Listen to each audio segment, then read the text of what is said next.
Okay, so last time you guys had finished up and cleaned up after your long protracted battle with Orin the White Brand.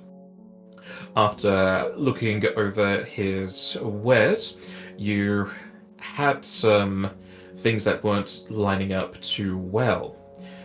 As during the conflict, it seemed like he had no misgivings about killing you or the miners that he had forced into his servitude. But looking over his letters and engravings upon his equipment, you found that many of them were alluding to his non-hostile nature, or at least non-lethal, and you could say benevolent.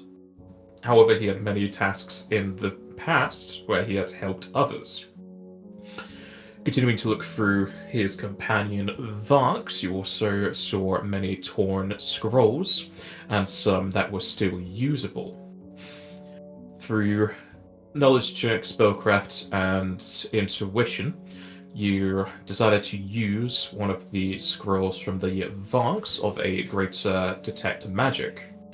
And upon seeing Orin and at least four of the Varks having magical auras that were hidden away from normal detect magic, you saw that they were under a Geas/Quest effect. Seeing that they had been afflicted by this for a few days, and it would last for a few days more, far beyond the extent of this first task, you went about trying to use Cross to remove it. However, with supplies getting low, you handed the task over to Dotaro, and after a good few attempts at doing so, he was able to remove the Geas from at least Orin. Waking the gladiator, you discussed with him for some time, and you saw that his memory had been altered somewhat through the Geas, as normally he would be present but not being able to act during all of the commands that were given to him.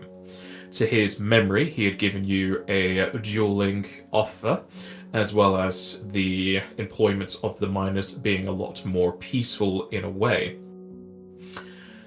After waking up one of his Vark companions, the one who seemingly was more magically inclined in the use magic device department, you saw the Geas in effect as they tried to, well, they did attack Edwin.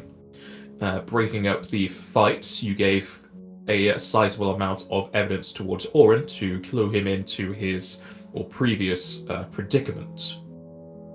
Offering his apology, he set about gathering up his archers and returning to the surface, not after getting the names of the miners he had put into his command to give them their promised pay, regardless of their completed contract.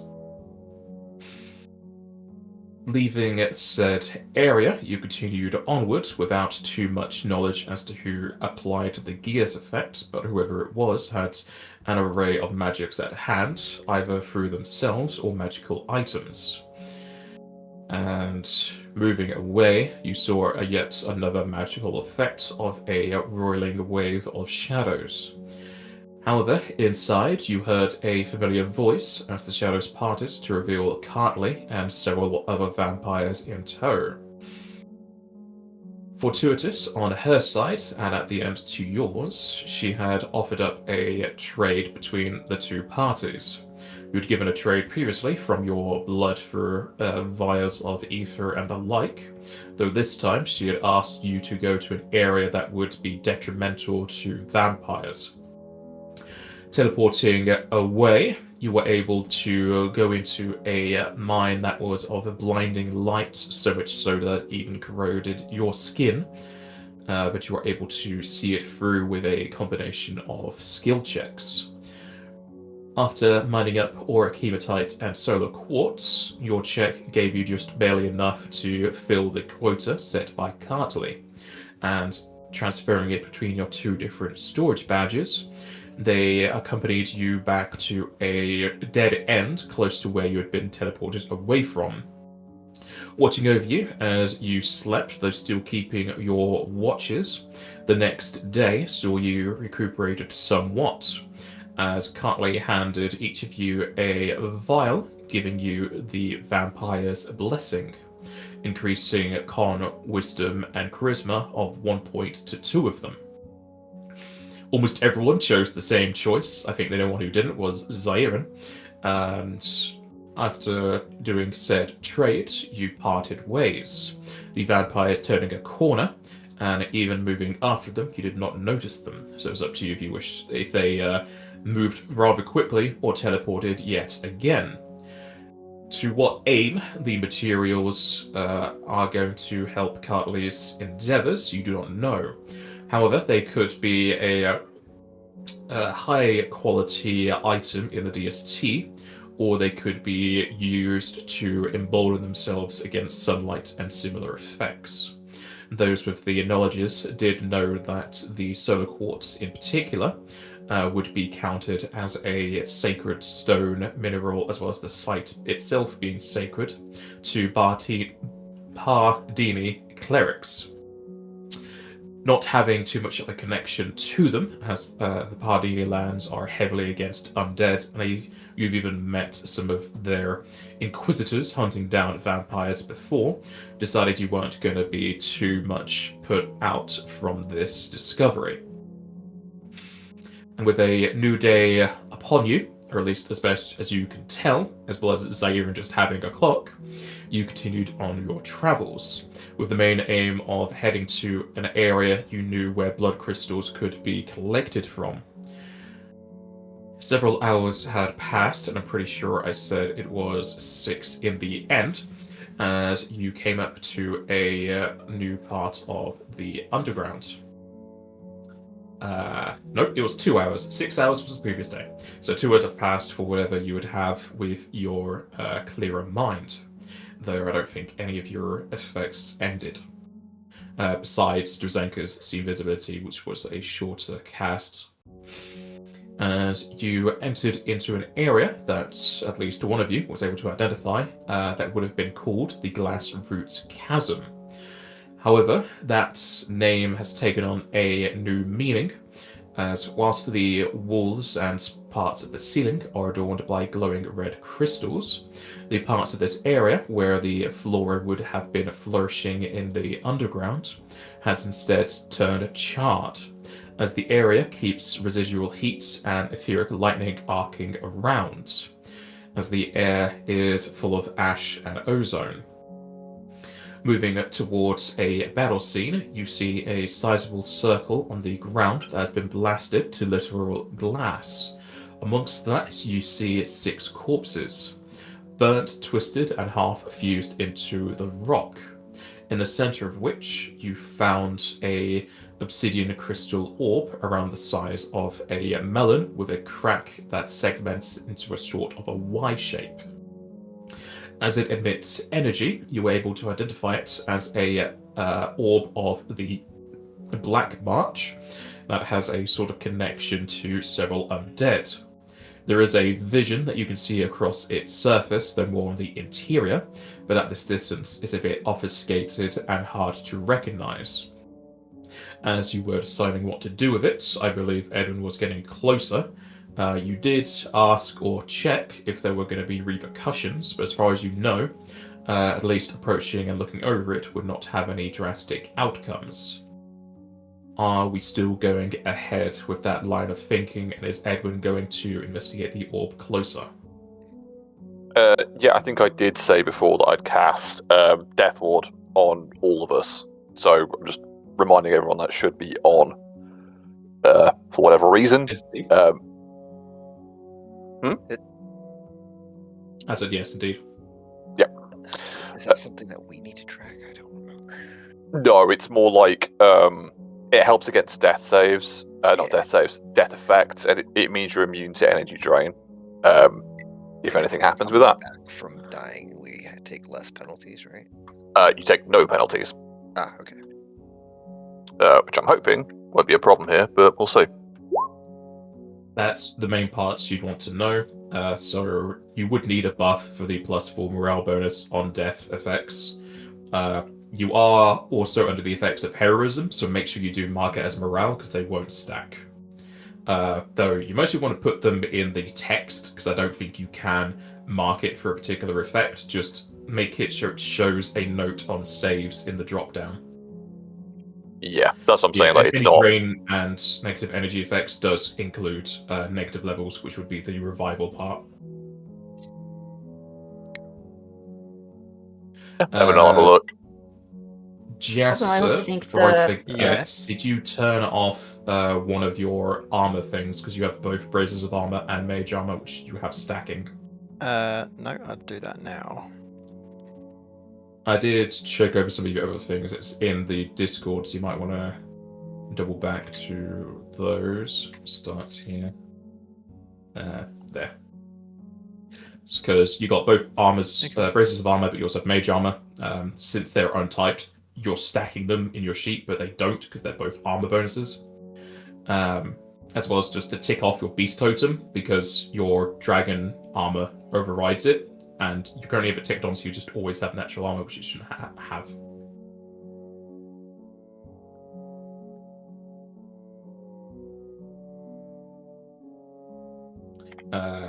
I think I also saw that you had greater heroism ticks. You want to tick that off and go to normal heroism. It's not ticked on, but yeah, it's fine. Alright.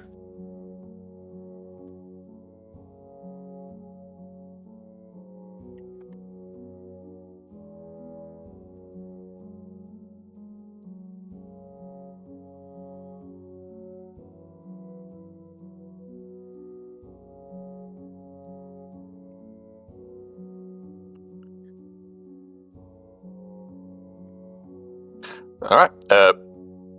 Everyone probably doesn't have much need to interact with this thing apart from just seeing if there is anything on there, because it is just here. We could walk around it if we want to. I'm just curious to see what it is. If it's dodgy, I think Edwin will just say, if there is strangeness to this thing, I suggest we leave it be. We have no reason to interact with it or pull from it if we don't need to. Is that fair? Yes. Agree. There isn't much we can do to help these people anymore. Whatever happened, No. happened. No, I think we were. I think maybe, as you said before, these bodies aren't fresh. They are, like they're in various states of like basically injury or decomposition. I mean, that guy has no skin. Correct. They would not be able to be revived with raised dead. It's been too long, and also their condition. Yeah, absolutely fine. Alright. When approached, the orb flickers and briefly projects an illusory scrying vision, as it shows a dark tunnel far away, filled with easily over a dozen undead marching in rhythm, their eyes flickering red in the dark caverns. The area is unknown to you, but it does seem to be far away. Do you wish to pick it up and examine it all around? I think as much as this probably won't do anything, Edwin's going to try and make a point of trying not to touch with his hands, probably wrapping them in something before he picks it up. I'm assuming this thing, I don't think I have the grab cantrip. Oh, I do have the grab cantrip. Is this thing particularly heavy?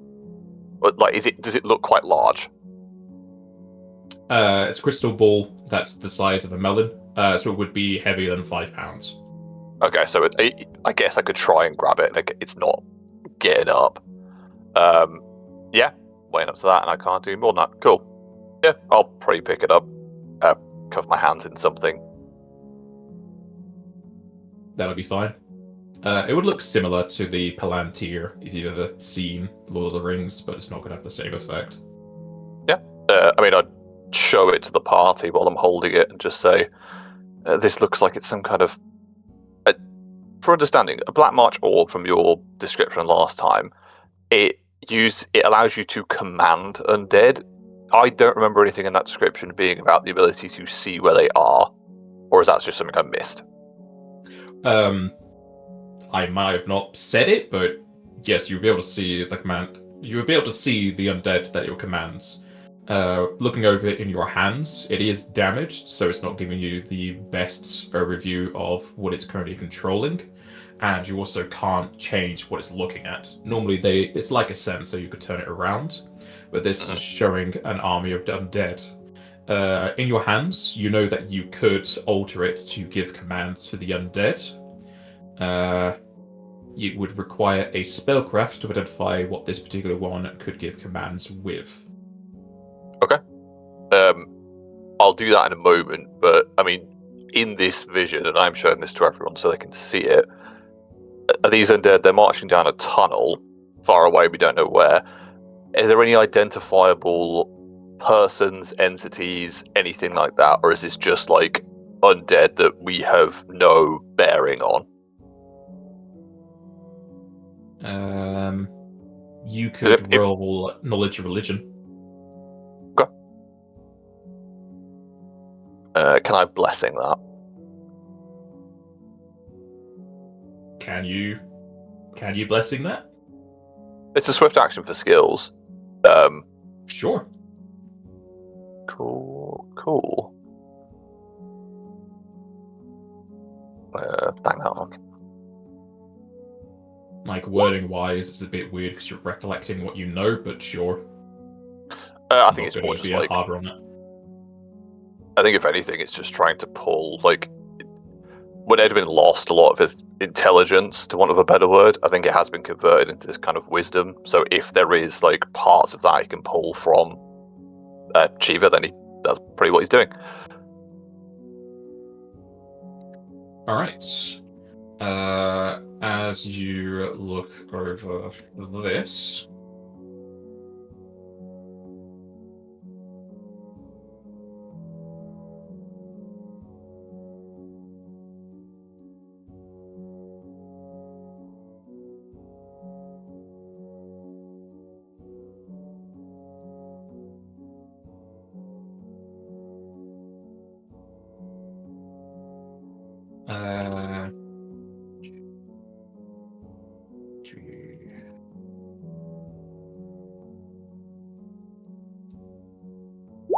you know that you are currently looking at an undead army, which counts itself as a troop, and it is a mass of 30 undead in a clump, coordinated and well armored. They move like a normal army of soldiers. You can learn 2 traits.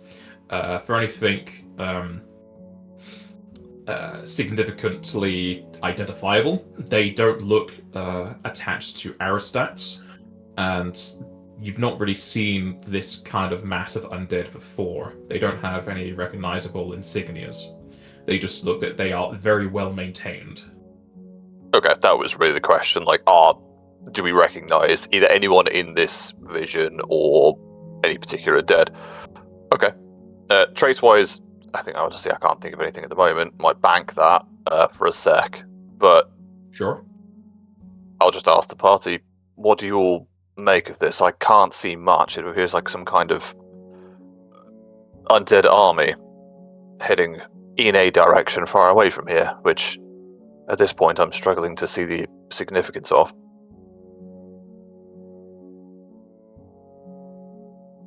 How relatively far away? Just far away from us in these tunnels, or on the other side of the continent? The voice in my head tells me it's far away. I'm not exactly sure how far. It would be in the tunnels. The tunnels, but this place is a maze. It could be miles away. That could be around the corner.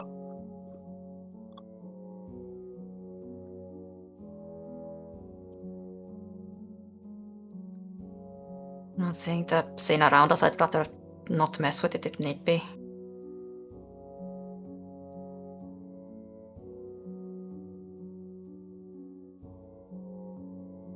I very much agree with that statement. Indeed. I think this is very similar to Xis's troops, except maybe more inclined to cause us lasting harm. I tried spellcraft, see if we can do anything with this. Assuming they're not related to any of our allies, just having a swarm of undead cutting about here is probably not the best. On that Yeah, sorry, I was just thinking about. So +2. Yeah, absolutely fine. So 40. Are you sticking with immunities and resistances, or is that a question to your party? That was a question to the party, but what do you think? I'm fine with that. I'm fine with that. It just helps because like a lot of us do different kinds of damage, so I think it's better than getting weakness or anything like that. Weakness is like a happy surprise now. I'd rather know what we can't hurt it with. And if they're undead, we can kind of get Yeah, stuff like weaknesses. We can aim in the right direction, but I know there are outliers, so yeah, I think we can Yeah. typically go that way.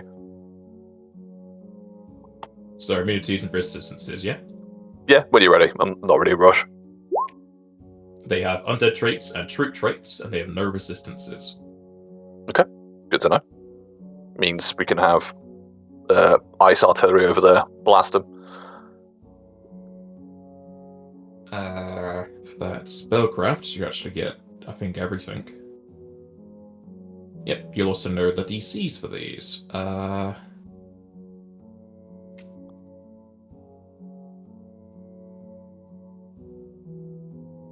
It'd be easier to just put in brackets for this, so give me 1 second.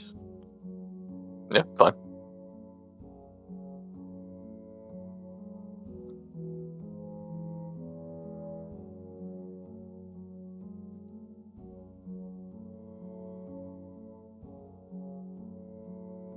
Alright. Intensifying your gaze onto the Black March orb, you see it through the etheric and necromantic energies. You get a pulse from it into your fingertips, and almost as if you were using echolocation, you feel as if your mind is making a map of the surrounding area, though it is only in parts. So many gaps fill between different chambers as you realize that the Black March orb is connected to many more undead than what you can see. However, its sensor is broken, but its connection is not, as you have several options to do so. However, each one is going to be requiring a UMD check, and you can only make one of them. If you want me to fully explain what each one does, I can, but you have 5 commands. There is the All Return command, which is a DC of 20, a redirect towards Miner's command for 25, redirect to Althea's team, which is 28, there is a partial recall of 31, and there is Master Strike of 35. Each of those are the DCs for UMD check. Okay, and what... I can kind of assume what some of them do. What is the difference between full return and partial recall, and what is Master Strike? I will explain this to the party as well, so I'm not just making this decision in vacuum. Alright. I'll just explain which each one does then in that case. The All Return sends a signal to every undead that the orb is connected to, and it commands them all to return to whoever issues the command through the orb. You don't know the extent, though you have a good guess, it's probably over 100 undead. So if you were to use the All Return, 100 something undead will come to this chamber. If you were to leave, they know where you are. It essentially puts kind of like a mark on you. They know that you've issued the command, so if you leave the orb and run away, they'll still go for you. Redirect to Miners. Again, with that mind map, you know that there is a command here to go to a particular area that is full of miners currently at work.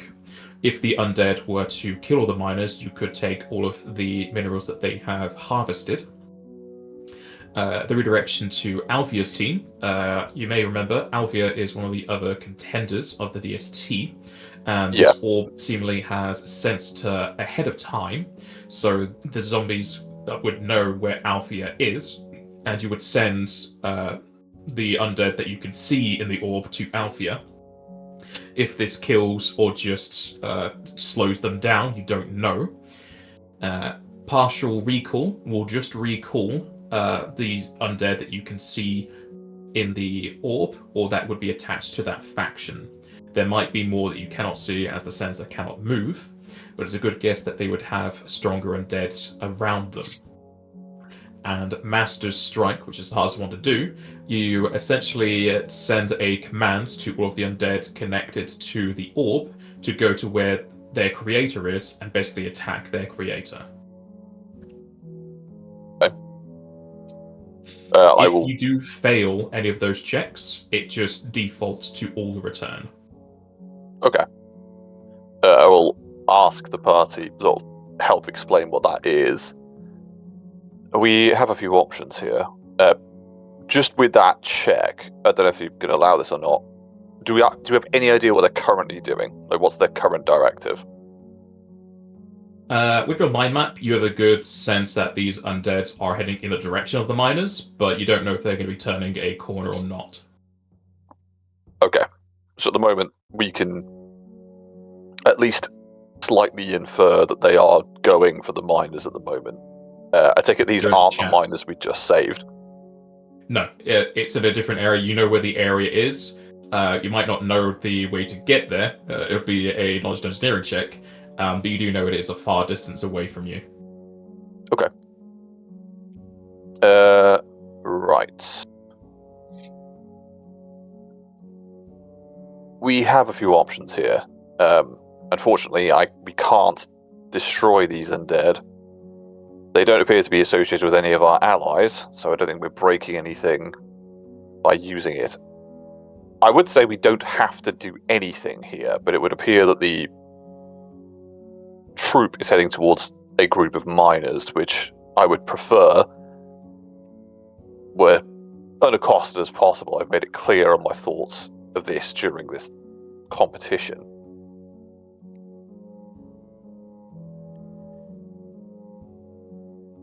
Do you have any thoughts or feelings, particularly on what you would prefer?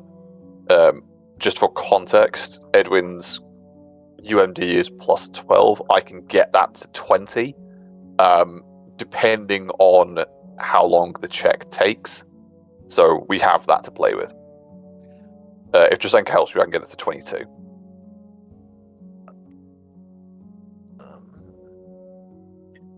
I could probably get a little bit higher than that, but I don't have any training in it because base is 14, but I have 0 points in it, and it requires training. So How the fuck have you got 14 with no training? That doesn't make sense. 9 charisma, 3 for circle of persuasion. Fair enough.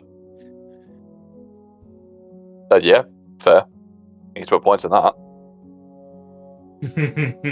Yeah, I need to put 1 point at least there. Oh, and then on top of that, I've got heroism going too. So Yeah, so I would use my last, for context, I would use my last enhancement to cast Greater Heroism on myself, giving me a plus 8. I've turned off normal heroism to just double check it's not going over. So I have a plus 12 normally. As I say, we can get to 22. So we have a good shot of like most. I would say Master Strike is going to be the hardest, but it could work. do you have actual points in UMD? Yeah, I've got training in UMD. Do you have a circlet or anything like that on? Because I could just let you borrow my circlet of persuasion as well. That would give me 3. I do not. So if you're willing to do that, that'd be good. Yeah, that's not one that takes time to reacquire the buffs for. I can just hand it over for a bit. Is that plus 3? It is a competence bonus. If you are getting a competence bonus elsewhere, it doesn't stack. I don't believe so, because heroism is morale, I think. Yeah. Most it's heroes morale. give would be morale, yeah. Yeah, so that'll do that, and then the blessing is sacred. So. And then, do you have the charisma buffing one as well? I have a plus 6 headband. I've got 22 charisma. It's not terrible. Okay. So at the moment we can get it to plus 25, which basically is a 10 on the die to get it to Master Strike. What I have do we feel? I have something. Hold on. Please hold. Please hold. Well, while you're please holding, what do the characters think? Because they've been sort of offering this out, but he's just saying that even if we it's just have- a return, yeah. Like, I don't like if you think they are marching towards those miners, I don't like that outcome any more than you do. I agree. If you think we have a feasible chance of redirecting them, I believe so, but I will just caveat this to say that if we fail, we will be come to us. attacked by them. Correct. then that is multiple troops of Estimates knows are how around many undead. 100. Indeed. Ooh, We would have to do some very... I think we would need to do some very serious... And he's sort of looking around at the terrain. Some very serious work to do with hitting them from above, for example. What was the I don't- partial recall again? Partial think- recall only recalls the ones currently that are seen through the orb, which is that single army. But since the sensor cannot move, there might be undead attached to that group.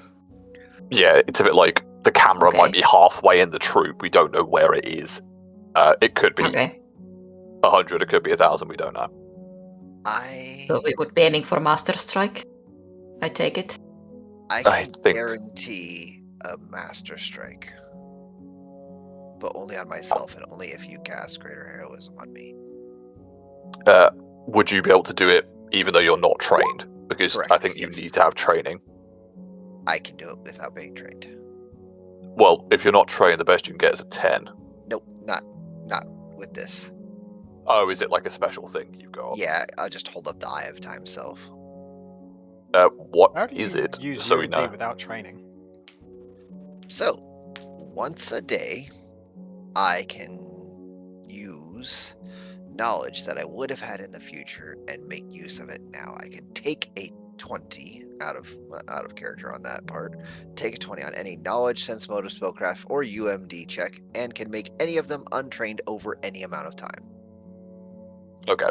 Okay. Artifact bullshit shenanigans. Okay, no, that's fine then. So, obviously keep your thing then. If you can guarantee a Master Strike, great. Just before we do that, to be very clear, Napads, as far as we're aware, these undead do not, like, I know I'm trying to fish a little bit here, but with the 40 and everything, as far as we're aware, these are not connected to any of our allies. There's Who no... would you count as an ally? Aristat, definitely. I would say Cartley's not necessarily an ally, but, like, we're in that realm of we've helped each other a number of times now. It would probably fly in the face of what we've just done if it belonged to them, to send them after them. I don't think we have any of the necromantic allies, correct me if I'm wrong, people. That we know of. No, People. but exactly, yeah. But if I'm not We don't. mistaken, Kuki and her troop are more naturalistic based. They're druids. So that'd be fine. Against the Bulwark. undead. Yeah, I know we haven't actually got like a proper agreement with Bull. I think we have a non-aggression pact with Bulwark, don't we? No. Oh no, we don't. He just said like He if very we fight, specifically we did- fight.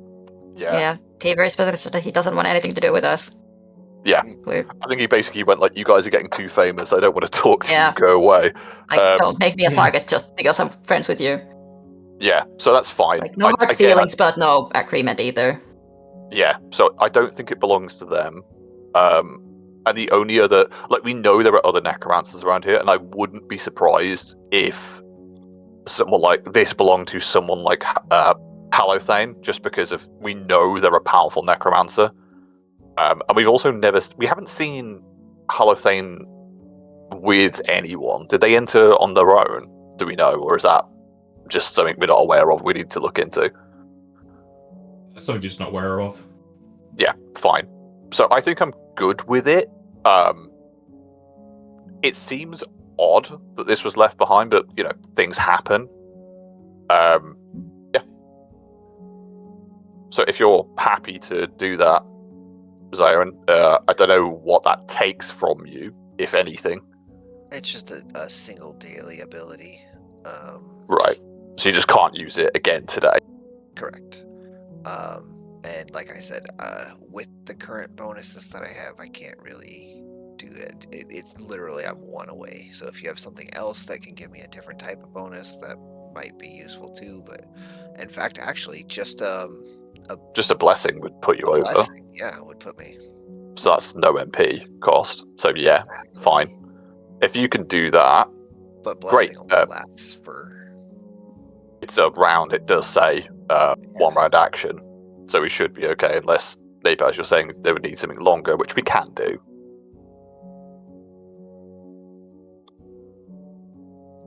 There's a way to make blessing last for, I think, a few extra rounds. Yeah, I think if you use channel on it, yeah, it lasts longer. So we could do that if need be. But it's still I think it was round. Yeah, it's rounds, but it's a 1 round action, so I think it's just it has to last that round. So we'll see. But yeah, if we're good with that, I think we just crack on with it then. Yep. Does Dotaro feel strongly either way? Sorry, Entro. Nope, you're good.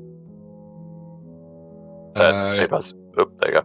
Dotaro would say that he would prefer to deal with the undead as a party, because if you were to send the undead back to their master, the master most likely has defenses against undead.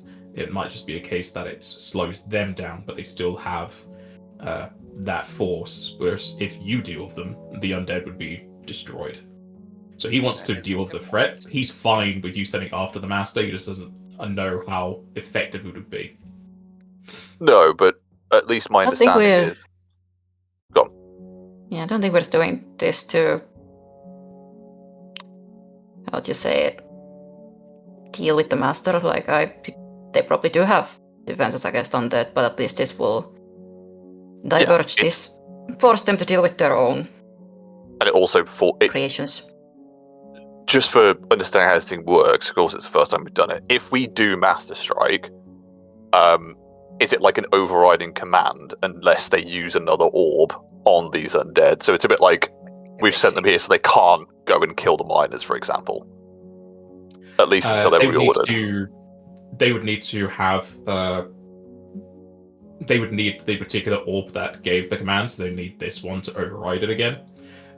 Though similar to the marker from the undead knowing that you did it, if you do the Master Strike, the Master would know that you sent the command. Okay, that's good to know, because I don't want to put a target on Zyron's back without him knowing. Would they be able to regain control of their undead without this orb? There are effects that can do that. They probably won't be able to gain control of all of them, but probably the ones they care about they can get back. Yeah. And as Jasenka said, I mean, Edward will say in character, I don't think we're doing this to try and assassinate them with their own undead. It's simply a method of using a competitor's tools against them and saving lives, which I understand by bringing them all here, we could defeat them, but in truth, my resources aren't the best after our encounter with Oren, and I don't mean to be of offense, Dotaro, but that many creatures is not a light thing to deal with, regardless of our strength. No, you use light to deal with them. That didn't pick up eyesight.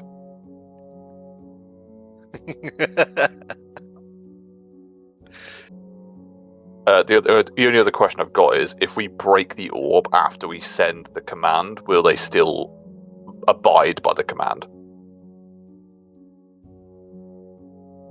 Yeah, as soon as you send the command, that's the command that they have. If you destroy the orb, they wouldn't be able to override the commands with another orb. They need that one, or they need to have abilities like returning undead, etc. Yeah, which is fine if they have that. Okay, well, I guess we do that. If everyone's good with that, I think we take the orb, do the thing, do the Master Strike, and then break it.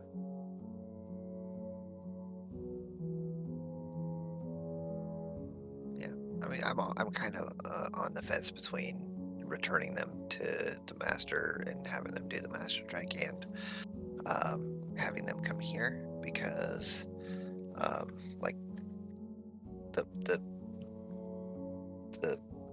whoever's controlling them might be able to get part of their undead back, and I don't know if that's a great idea. Well, at the end of the day, they summoned them in the first place. It's not a question of they can't get more undead. It's more slowing them down. I think it's fair to say that they will always, unless they're killed, be able to get more. Fair. It's just more of a time constraint as well as helping everyone down here. Yeah, like because there's easily over 100 in total connected to this. They won't be able to get that much for this section of the Wrecking Mines task. So in Dotaro's mind, if you can destroy them all, that just makes more miners safe. Yeah. He's fine fit to do the Master Strike. He just prefers to deal with the threat. Edwin, is there a way that we could maybe instead of destroying the orb, watch where the undead go and maybe try to plot out where they go and then also come and I don't think they're particularly close to us. If we could, then fair, but I'll be honest with you, I don't like the idea. I can't have the stance I've had in previous encounters and use this and then ambush someone directly after sending these undead to them.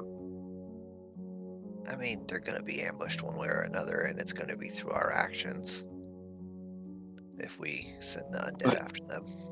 But this is something they've turned on people, well, technically external to the DST as far as I know. I'm happy to send them back with a bit of interest, but I don't like the idea of sending them, softening up an opponent, and then turning up and using the time-honored of, I challenge you to a duel as I swing my sword at you. No, I was more thinking of keeping an eye on them rather than necessarily going to attack them. Like figuring out where they're at, maybe just seeing the area around them. I don't know how magic works. You can. The sensor won't move. It is a static view. You can watch the through sensor is following this undead army as it's moving. It's just it can't rotate to show you the rest of the area. Sorry, that's what I mean by static. It's not. It's moved. It's going to move with the troop, but it's not like you can pan it. You can't do anything with it. It's just showing you what it shows you. So don't know how long it will take them to reach whoever they will be coming after. Exactly. This could take hours, possibly days, or minutes. Depends on where they are. Alright, that's fine then. At the end of the day, Zyron, you're the person who can actually do this with a guarantee. Jasenka and Al, you've said your piece. Is there any change to that?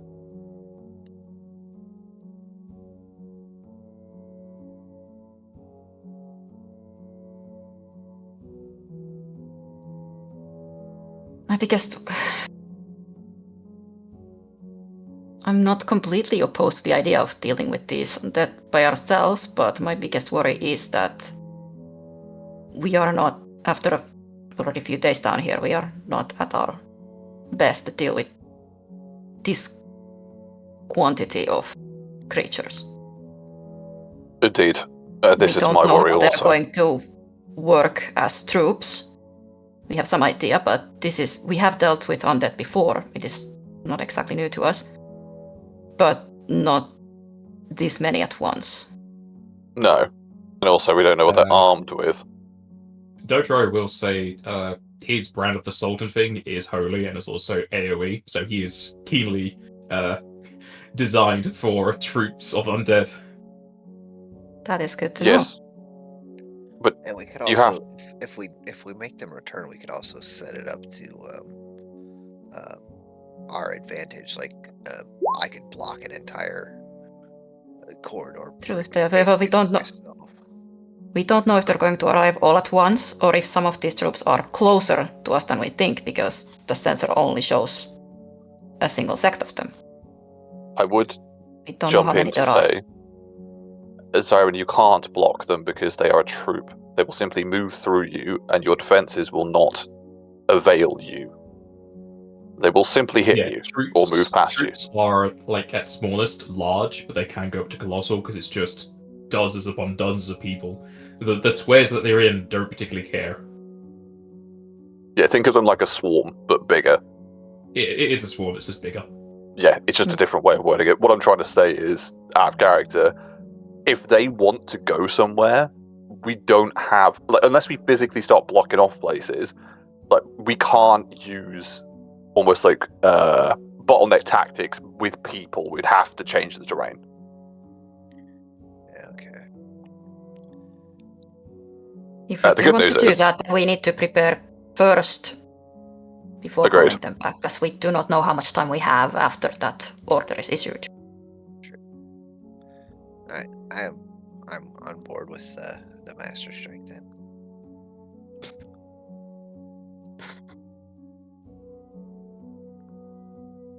It is more questionable outcome, I agree, but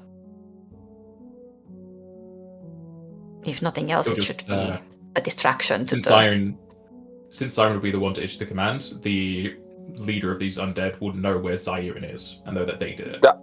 That's the thing, really.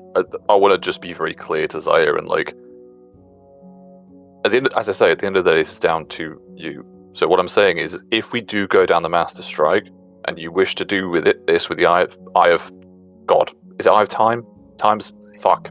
I have time self. Eye of Time self. It will know who you are and where you are. So I will say the one thing that is holding me back from that is that you will be marked. If we bring the dead here, admittedly, it will, as far as I'm aware, and the way this has been described, the caster wouldn't know, or sorry, the commander of the undead wouldn't know, wouldn't know Zaire, and it's just the undead would know where they are, right? If you use the all return or partial recall, only the undead that are affected know who cast it, because they would go directly to that source. They would go after Zaire and not the orb. It does not tell the creator that this has happened or who has done it. The creator will only know if they can see their undead, and then they can use detect magic and whatnot, or just have their connection to the undead and say, oh, these have been commanded by somebody else. Then yeah. As much as I was saying I could do Master Strike, mostly because we could actually make the check for once, which is nice. This is a good thing I mean, that Zyron has so much charisma. It's either Master Strike or all return. Like, none of the in-between None of options the aren't middle. really... No. Yeah. If we were playing very different characters, then there were probably more options, but I don't think... No. This is why I'm asking Al, who is... Yeah, Al, don't you want to send it off to Alpheus team? concerningly quiet, Your but... evil nature? I was just sort of silently letting everyone go, but because I know that she sometimes has different values, she'd be all for just sending it off to Alphea's team. Like, straight up. I realise that Alfia is a bit of an arse, but do you really think butchering her with a bunch of undead would stage your honour? It's not necessarily that, it's well, different means to a same objective. We're in here to win the DST, yes, in, I guess, more honourable methods. But at some point we're probably going to have to get our hands dirty a little bit. Not only that, I'm taking it, would know the risks of having to command such a large undead army. I don't think Alfia is the master, but I see your points. Alpheus is definitely not the master. You know that she's like a punchy lady. Well, it seems like we've managed to talk ourselves out of the Master Strike. Fine. I'm adverse to sending them after Alfia's team. I think we vote now, and I do mean just vote and we go with that option. Otherwise, we'll be talking ourselves in circles for a long time. It's good to look at it at all angles. If we are going to fight these undead, we need to establish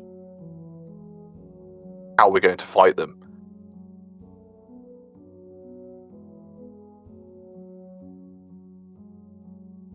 But yeah, Edwin will put the vote to. I think it's been like put through, and he's thinking about the risk. I think his vote is for all return.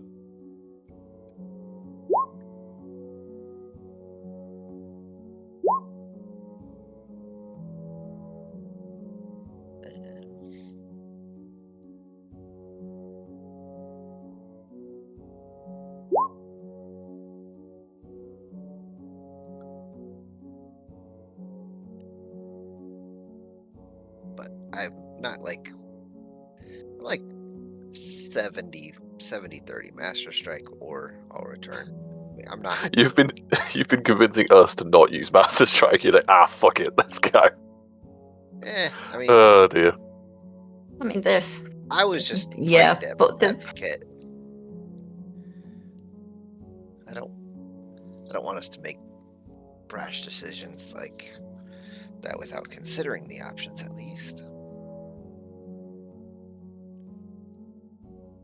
I also don't want to make brash decisions, but if we're having to do all return and deal with these undead, it's going to take an unnecessary amount of time.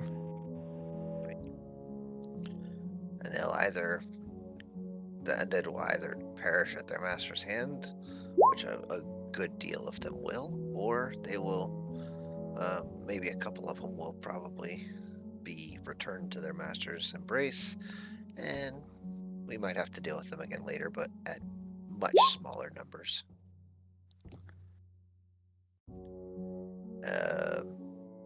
I mean, I don't know about that. We're missing a vote. Well, you can't. We can still have one If vote, he but we votes, can't like, win. Yeah, we can't win. It is going to be 3 Master against Strike. 2. Yeah. So it's going to be Master Strike. I understand, but Dotaro is part of the group, and he is Of course. a full member, so he does. Oh, of course. He can have a vote. I'm just saying, like, this is what it's going to be. Docho wants to fight a large group of undead. I think it's more the GM is going like, fuck's sake, throwing out an encounter. This is what Dodro wants to do. You can do what you want. I've thrown away pages before.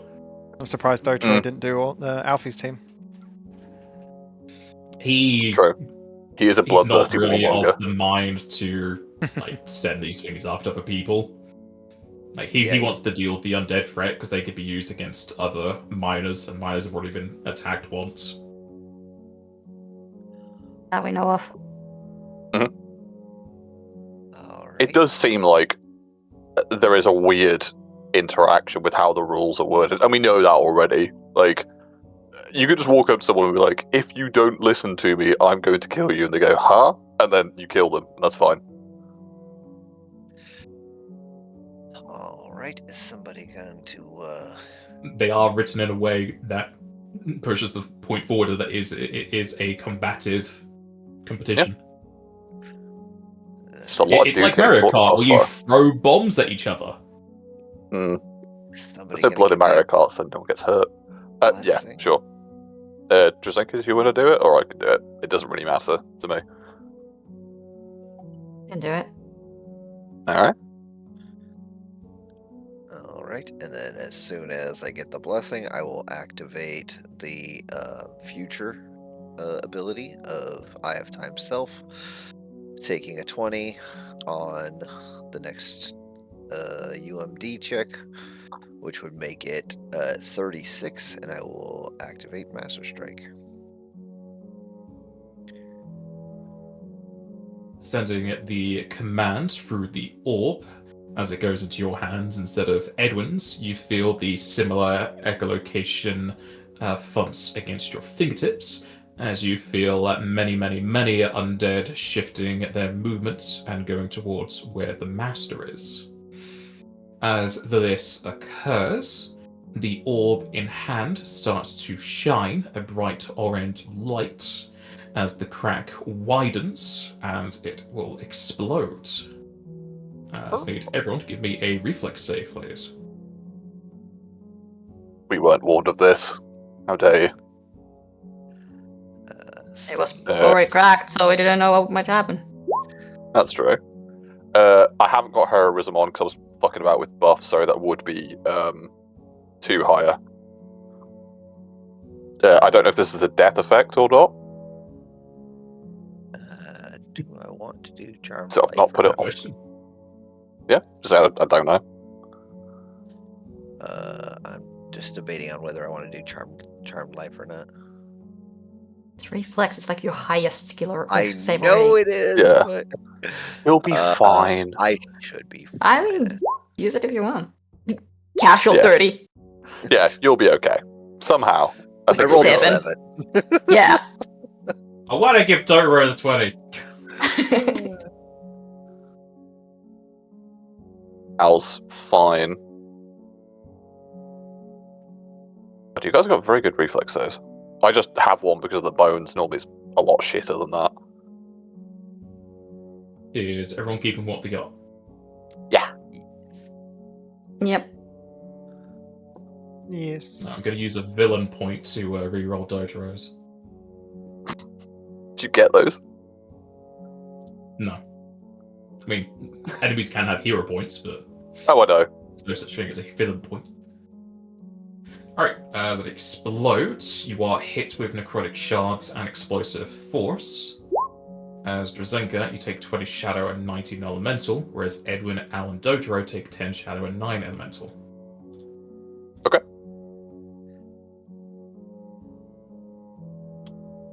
Is this effect necromantic, and would that help Drazenka in any way? Because her save would be higher.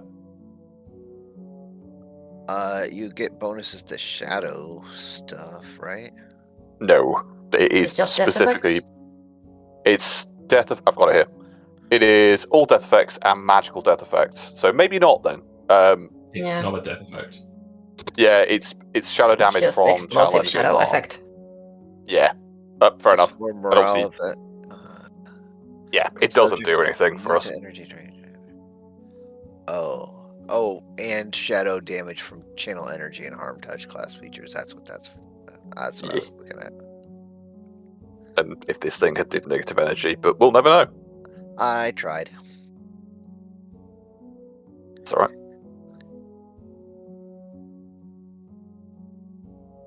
I'll bang a Siren's the channel one down. holding the thing, and he's just like completely untouched by it. Just toss it in the air and do a backflip. Did you throw it at Drazenka? Is that why she's taking more damage? Probably. Unintentionally. Yeah, probably like chucked it over your shoulder, just like to get away from it. Or just like the bottom is the sturdiest part, and he just held it up above his head, and it shattered everywhere else, and he's just completely fine. Something like that. I'll just drop that. That's fine. I'll drop a channel just to help us out a wee bit. 81 4 160.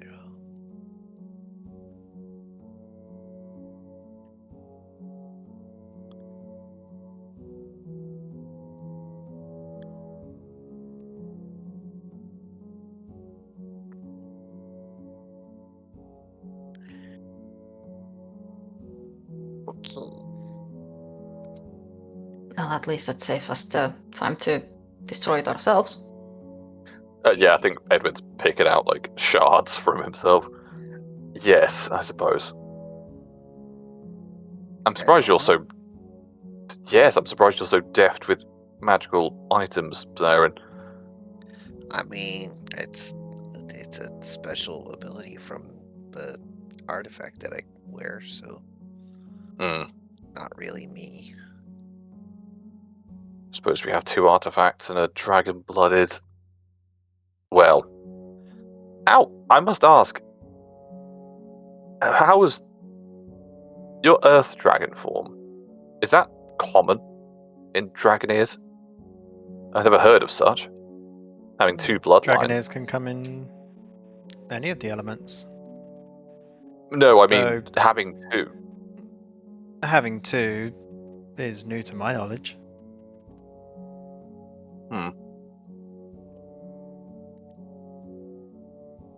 See me in my office, we need a word. Alright. Where to? Well, as soon as those undead come into contact with their creator, they're going to know where I'm at, or where I was at least. So maybe moving would be a good idea. You make a very good point. With detect magic, is there any way to identify exactly what is marking Zyron and dispel it somehow? If it is a magical mark.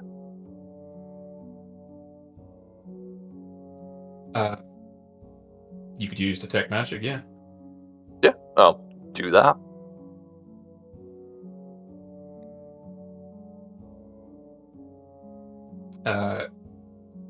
You do not see anything beyond what you normally see on Zyron. I can't see the mark on you. It may be something I need to see with a greater vision. Unfortunately, Zyron, you will be marked until this happens, and I worry that if it is Holothane, well, we'll just need to be more careful. I think we made the right decision. I understand the vote was against, but it still is the right thing to do, and those miners are safe. Yeah. We should press on. Staying here won't help us much, I don't think. Oh no, hold on. Isn't this place full of the crystals we want? No, these are just normal. Well, I say normal. They are not blood crystals. They are just absorbing ambient light and nutrition and giving off a dim glow. They would be kind of the components you would use for ion torches, but they would not give you too much wealth here, no. Okay, cool. Yeah, in that They're case, better than iron, but there's not a whole lot here. Like, you can see a lot, but like in total, it's probably not worth your time to mine this. Yeah, then we'll move on.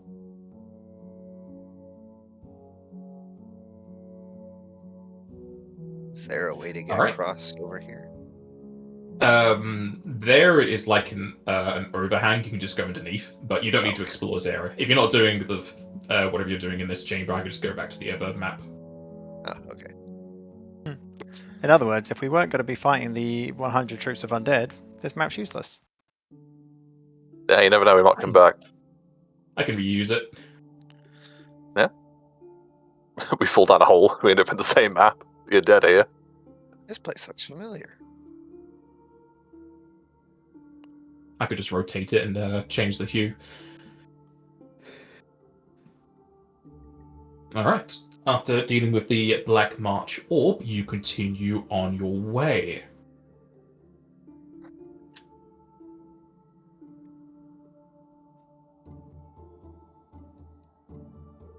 Apparently, whoever's doing the dungeoneering, which I think is Edwin, is doing very well at it as you proceed forwards. Do you need another one from me, sorry, or are we using the previous roll? I'm just using the previous one because it was for you to know the direction. Yeah. So 120 minutes passed, which is 2 hours for clear mind. No, I can never fucking remember what that is. I ask every time. I'm going to double check. You should just write it somewhere on your character sheet. I do, and then I forget where it is. 3. It is 3. There we go. Yeah, because I think it's name slot, then you can't forget. Yeah. The problem is the list of class abilities at this point is so freaking long. It's quite, it is long. It's there, but like, where did I write it down? Right, that's why every time. If you put it in your name spot, then you can't forget it. I think that fucks with the macros a bit. Alright. No spell ends. They're like within an hour or so. Some of them are. But you don't need to recast anything. As you continue, aided by Edwin's knowledge of the underground, not particularly this one, or just knowing how many undergrounds work, as well as the directions minor they may be from Stump, you will find that your tunnel widens suddenly, as the world almost falls away beneath your feet. As you come to the more of your tunnel, it opens up into a immense and massive vertical chamber, so fast that the opposite walls are swallowed in a shifting red haze amongst the darkness. A deep chasm plunges straight down, easily a mile or more, as rubble from feet underfoot falls down and you don't hear anything for quite some time. As there's a bottomless hole of darkness, though it is not quiet, as the whole area hums with air currents and flickers with that same red light. The scale is quite hard to grasp if not for Edwin's underground knowledge, as you can see in the distance, almost like teardrops of rain falling from the ceiling, as ambient red light falls from the roof as if there was a leak. However, the drops evaporate midway down. As you see, they are not liquids, they are instead droplets of light falling from the blood crystals. As the broken ducts in the different walls and fissures bring up harsh winds, the lights do flow around quite a bit. And from what you can see, the walls are carved into natural shelves with vein-scored cliffs. As you know, this dark chamber is full to the brim with said blood crystals. However, it would be very difficult to mine them if you don't have the feasibility of climbing or flying. However, due to the heavy winds in this area and the pressure of the heat, flying will take penalties. Okay. How far up is it to the blood crystals themselves? It's on the walls and the ceiling, all around. Oh, so it's just like everywhere. Okay. I suppose the question Get is your here: do we want pickaxes out? Well, I was saying I can drop spider climb on everyone, which is 10 minutes per level, so we should have some climb speed. time. I've already got it. You'll be fine. You've got it. I guess me and Drazenka then. And Dotaro. Oh, and Dotaro. I think the only thing I would say is for Owl, it does give you a +8 racial bonus on climb checks. What's your climb skill, just in case we get any like finangery? 20. It's up to you. Do you want it or not? It's a second level spell. It's not going to break the bank for me. No, I don't need it. I'll be fine. Okay.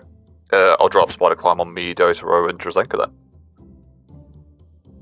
If you have it trained, you can roll knowledge dungeoneering.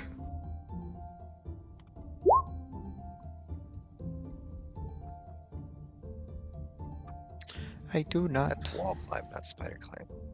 I tell you what, I thought dungeoneering was just going to be a skill that I was like, I might need this down the line when I picked up the ring.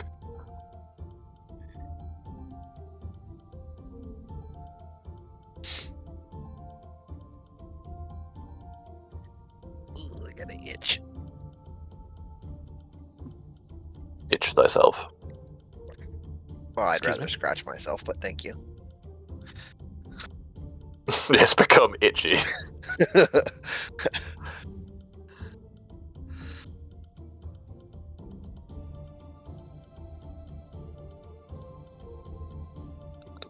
Ooh. Just think, how many channels have you got left? Alright, Edwin, I have with all your my vast channels. knowledge, Drazenka can get pretty much the same with this. You got relatively high. As the chasm is easily a mile deep, the walls are easily 300 feet apart, and the chamber goes on for who knows how long, because your sight kind of blurs at that distance in the underground. To your guest, you can mine for up to 32 hours in this area, which will take you 4 days. However, that will shift somewhat depending on any skill checks you need to make and any random occurrences in the chamber. And we have a week, and we've used 2 days. 10 days, sorry. In 10 days, you've used 2, so you have technically 8 left. Okay. Knowing that, would you allow me to extend the spider climb? Yeah, I'm letting you know now so you know Cool. how much MP you need and timing. No, thank you. It's just because I rolled it beforehand, so appreciate that. Okay, so let me just work this out. I might as well faith this. I was going to ask Drazenka, so The only reason I'm asking about channel is I know it might not do much, but do you mind doing a prayer for in case we, I don't know, get hit by a rock? You can do. Or do Very you want to likely save we'll it? get Like, hit by a rock. It's only for an hour though. oh At a shit, time. no, you're right.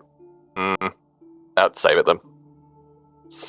But like, if we are like, I'm fine if we're just going to stay in this tunnel, because then I can do like 10 prayers a day to keep it boosted. Yeah, I mean, between Like, us, I think that's then not a we terrible spend shout. 8 hours to mining, so I still have 2 left. Because I If- have... Stuff happens between that. Because you have extra channel and stuff, don't you? Because I think I've only got 9 a day. Yeah, Yeah. I have the extra channel, which gives me 2 more channels a day. I think that's it. Okay, in that case then, I'll Faith Point and extend the Spider Climb. So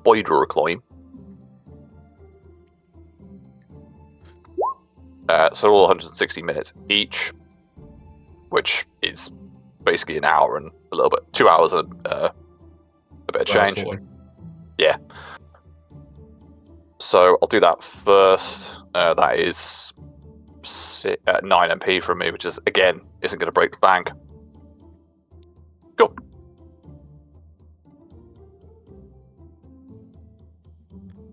Back it up. Heroism again if we need it.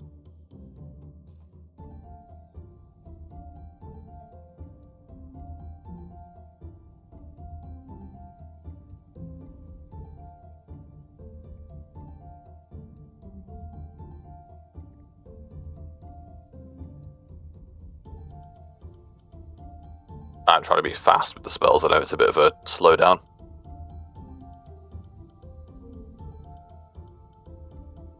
Just think it's already done. Sorry, In got. the way of pet spells you're casting. Believe so. We've got Endure Element still. We've got all the other stuff. The only thing I would potentially do is drop. Actually, no, because we're going to be here for fucking ages. We've got mage armor. Does anyone need or would like extended mage armor again? Because we're running out of that. I'll take one. Cool. I can also just, it's not extended, but it's still for the day at least to cast mage armor. Yeah. If you want to do that, that's absolutely fine. Save you some MP. Yeah, if you want to do that instead, feel free.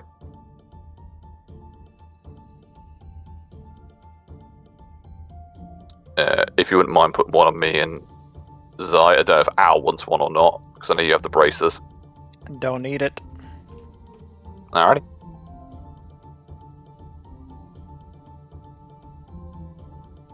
Jazenka, do you want your magic vestments re-upped? Up to you. They help. Yeah. I mean, you're the only one of us that really wears like a lot of armor, so it is nice. There's Dr. Opature. Does Dotaro, like, what is his... Can I ask what is the armor enhancement on Dotaro? Because I wouldn't mind casting on him, but I just haven't asked. Dotaro has a +1 armor. Okay. In that case, I will use the rest of my faith, because why not? I just already got 1 left. And I will cast... So they'll be at 16th cast level, which means they are +4. So I'll do...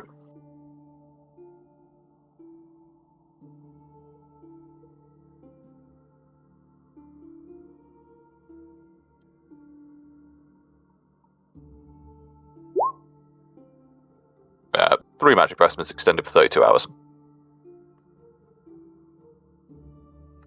So one's on Dotaro, 2 are on Jazenka. That's me done. I do ask Al this, but I'm pretty sure before you said you don't want it, because you typically go into dragon form. Yep.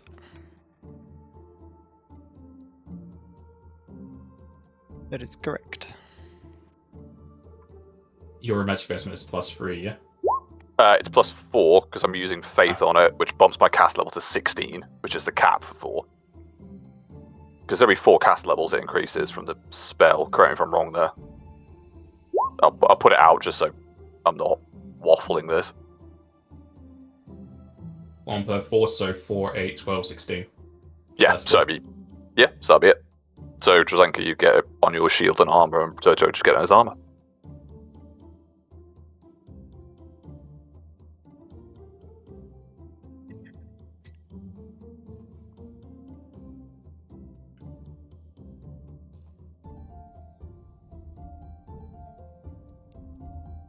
Is that it? Believe so. The mage still- armor. I'll just put it on everyone because it does help against Yeah, like, if we get incorporeal. attacked by So yeah, even if you don't need the bonus, just have it on you. It's 1 MP for 15 hours. and we know that there are a lot of necromancers cutting about, so it does help. Yeah. I think for that. So yeah, absolutely. Yeah. And the necromancers that we don't know if they're more towards undead or more towards ghosts or what their Yeah. deal is gonna be. So it's just Exactly. harmless to add it. Agreed.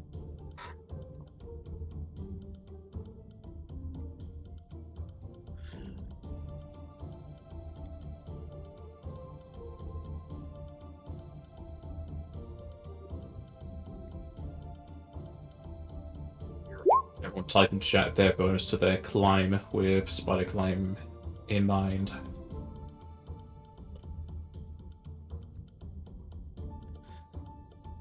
So what is the bonus? It was +8. With the boots. Yeah, or it's whatever. +8 racial, so it should stack with most things. I think Al might have some racial stuff, but most people don't. Although I don't know if I already Zyron have, might. so Yeah, I'm gonna double check what the, because it's the boots of Spider Climber essentially what it is. I'm not sure if I get the bonus on that. I'm gonna have to Google it.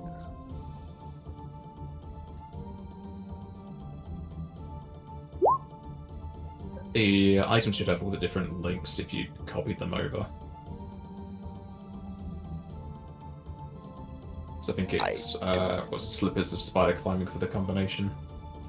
Gives you climb speed 20. But does it give you the Up bonus? to 10 minutes a day. Yeah, Don't think so. I think you would need the spider climb, because if it's 10 minutes a day, you're not going to be. That's not going to last you very long. Okay. So I'll bang that over.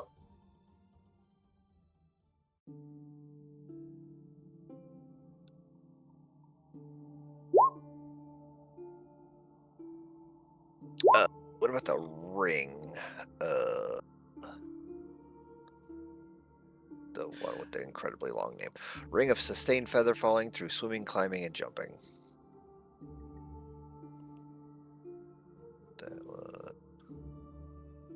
The Ring of Climbing gives a +5 competence bonus. Okay, that's already in there. So then with the spell that Edwin is now casting. +8.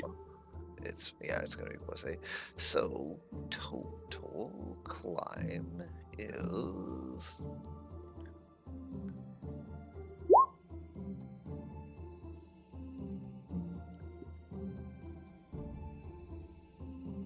Alrighty. Aside from your first casts of Spider Climb, what are your intentions with the chamber? Are you going to mine it until you can mine no more, or are you going to stop after a while? I think we've had a fairly long day. I would suggest we mine for a bit and then maybe take a rest. I don't know what you guys think. But I think we're gonna be staying here for the 4 days or pretty close. aren't yeah, we? yeah. I was So, saying for today.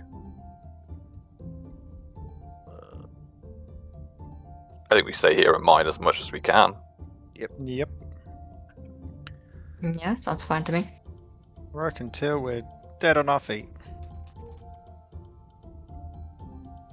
At least until the Alright. spider climb runs out, right? Yeah, which is 2 hours 40 minutes. Which is about the time we meet Which, halfway yeah, the we'd day probably- anyway. Yeah, because I'm assuming it's a bit later in the day by now. You're currently 4 hours into the day, so you've done your 4 hours of travel. Yeah, so I think we just do it until the spider climb wears off. Or begins to wear off. Alright. Are you sticking together, or are you spreading out on the walls? I think day one stick together, no? For the most part, I mean, within sightline of each other for sure. And if Drasenka needs to like up the prayer every hour, at least gather around, then go our separate ways again, if need be. Check-ins every hour. Yeah. Alright. You spend some time digging out the walls of the Blood Crystal Chasm. Every so often, you will find ledges and cliff sides that you could get yourselves onto with enough space to sit down for a bit or even meet up. Mining through the crystals as you go. Nobody needs to make any climbing checks. However, as you are doing this, every so often, a almost flicker as like someone lighting a match can be seen in the chasm below, as shards fall down, possibly scratching against one another, letting off a similar light. Though it does seem like the entire chasm is catching a light and you would burn inside. The ample light every so often lights up the center of the chasm every now and again, allowing both Drazenka and Ao to spy a scrying sensor staring its singular eye at Zairin. Ooh, Zairin's getting watched.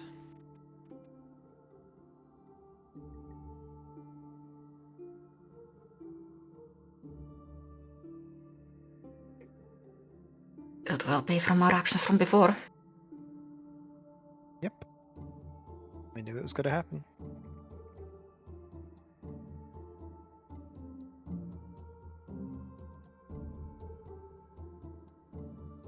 Do we need to move? Better way to just destroy the scrying orb.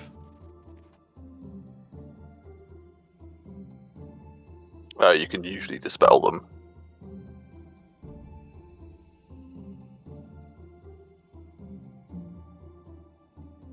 If I point it out, do you want to dispel it? Give it a go. I mean, I think it's Drazenka who's seen it though now. Yeah. I'm happy to help, but I don't know Yeah, where I Technically, am. yeah. You're You currently can try mining. dispelling it. Mining. If you got dispel, yeah.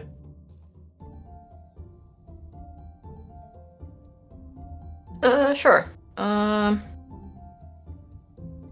Basically just a cast level check, right? Yeah. Yes, it's a cast level check unless you have any bonuses, which I don't think you do. I can if I use point of fate. Sure. Say the right thing.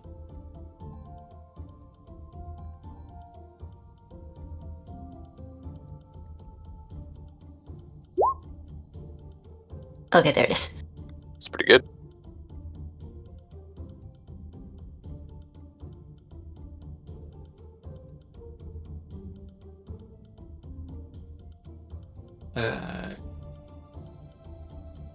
Pointing at the sensor and commanding it to go away, you fail to dispel it.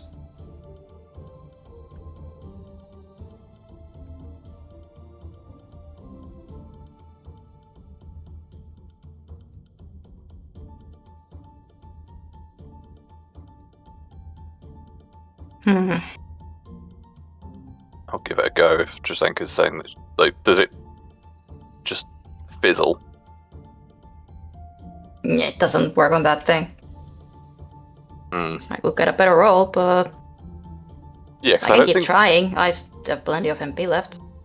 I But mean, I'm not sure, like, the problem that I have is that it's just gonna come back. yeah, but the longer it's here, I guess the more attention it has, we don't know if they can cast anything through it. Well, this is where I can something try a like couple times at non-detection would least. be great. Yeah. I'll give it another go. There you go. Nice. It doesn't go away, it can't go away. Used another point of fate too. Looking again at the sensor, it will disappear into a puff of smoke. Nice. So it can be removed. That's good to know. Good But work. well, on that note, do we still want to stay here or should we keep moving? Now that the Problem target has now- been set. I suppose our problem here is if we leave, they will simply take the stuff, the blood crystals. True. Also, with scrying, sorry, it doesn't tell them. It shows where we are, but I don't know if it would be like, it's here. This is how you get here. It just shows them where they are. No, it's just a snapshot. So unless they've been here before, The sensor stays active for an amount of time, depending on the caster. It could be minutes, could be hours, and it can continue following the target till once you dispelled it. Depending on other magic that they have, it doesn't necessarily let them know exactly where you are. They can see you because there is light. It just depends on if the person who's cast it knows that area, or if they have other spells to identify the area. If they have bend space and time, the longer they have to study that area, the more likely it is that they can just. Oh yeah, the pop sensor in. would certainly help with the percent chance that bend space and time would work. no, I think we're going to have to start buying scrolls of non-detection and shit at this point. Okay. Mind fine. blank. Does Zaira notice that people are casting spells at him? I think we'd You probably heard us say- talking about it. Yeah. Like, I I mean- wasn't being subtle when she was like, ooh, someone's looking at Zayaran. Yeah, I was Yeah, but literally saying it out Zaire loud. doesn't pay Like- attention. He's bad at it. But he got a good perception check, so maybe. So yes, you do realize what's happening, I would imagine. Okay. I beat a 10, so I guess I guess I can have it. Have what? That I noticed them talking about this. Oh no, oh yeah, you can hear them talking. You just can't see the sensor because you rolled terribly on your passive perception. Oh no, yeah, that's not what I was rolling that for. I was rolling to see if I noticed them doing stuff. that- Yeah, it's a bit whistly, but as you said, you're being close enough so you can hear them. Gotcha. No, that they got closer anyway to do this spell, right? What's the range on that? I think it's medium, so you've got like a good shot. It spells medium, so you've got like Okay, 260 Yeah, feet. 200. Okay, sure. Just from the distance, like, be gone! Like across the You can field. almost cast to the other side of this chamber. Well, I tried. Okay. Reach meta magic, absolute fucking Kobe with his spell from across the room. Just hear like an invisible firework behind your head when it fizzles out.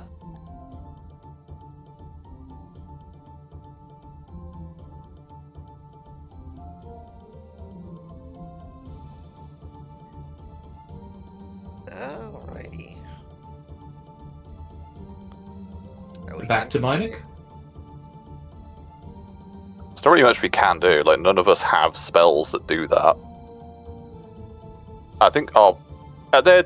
How many entrances are there to this place that we can see? The Blood Crystal Chasm. Yes. You could think of it like a hive. There are a lot of holes in the walls, but a lot of them don't allow easy access here. It's like you're either going to slide down them or climb down them. The one that you came through is the most easiest to get in here. There would be others, but they're all like spaced out very, very far apart. This area just feels like it's a sinkhole that appeared. So unless you can use spider climb or fly or other means, it's going to be hard to get in here outside the area you came through. Okay. I think if that's happened, I'm going to cast Alarm on that entrance, which will be 30 hours. You're way too far away with 60 feet. Oh no, I'd go over there and do it. Okay, sure. If that means I'm abandoning mining, so be it. But it's a very shit measure, but we know someone's coming for us.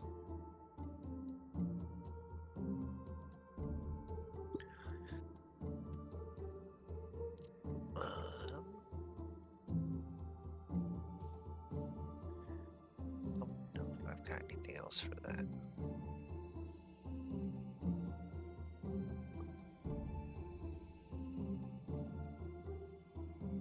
Does the party go back to mining? Yep. They can come find us. I think so. Trasenka's gonna stick next to near Zyre and keep an eye out if there's gonna be more sensors popping up.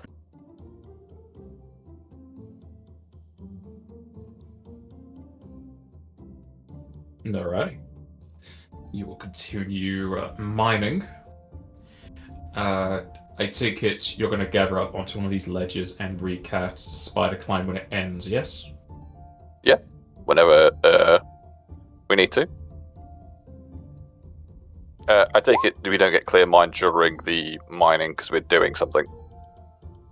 If you have clearer mind, you can, because it's just as long as you're not using MP. So you'd only get 2 lots of MP. Okay. You get 3, because you'll be casting it once again. I'm going to. Oh, that's only minutes per level. Never mind. That exactly nets out, so that's fine. I'll get 3 lots of clear mind, and extended spider climb is 9 MP, so perfect. I know it's 4 because Zyra needs it, so I go down by 3.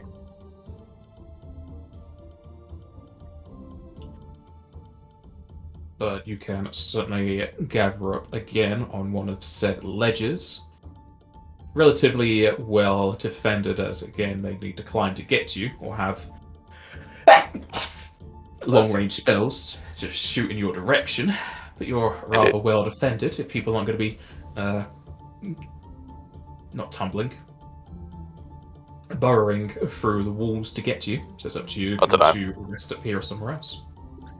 I think this is pretty as good a place as any, no? I agree. Zaire's also going to start using detect magic constantly as well through the Eye of Time Cell. Mm-hmm.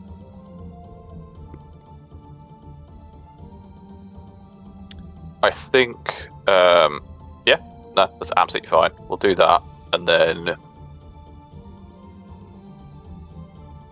I think the only thing I can think of that might help us here is before we sleep, I am going to cast Consecrate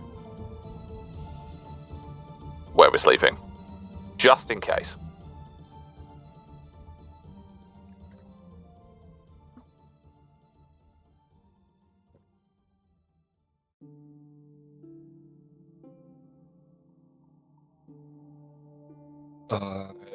You're not going to be able to do detect magic whilst you're mining because it is a concentration spell.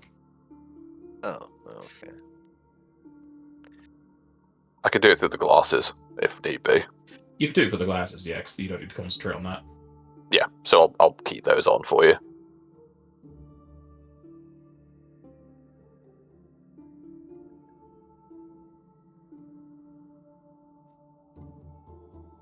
A technical question: does Drazenka count as a permanent fixture dedicated to your deity? I'm not permanently fixed to this area. But you are a permanent fixture. Like, at best, maybe like you have a portable idol, but not for the sense of. Ice brand out. If I just there you go. sit here forever, then maybe, but I'm not really planning to do that. Are you sure? We get some good snap checking. It's fine. That's alright. It's just because I realised, like, technically you are walking around with Shiva's brand as well. I would say a fixture needs to be a shrine. That's fine. Yeah, I assume that's it. It was only a bit of a mistake. Alright. Alright, 4 hours will pass as fatigue starts to come up with you, especially since it's mining, so rather physically laborious. I take it, as you say, you are going to one of these cliff sides to rest for the night.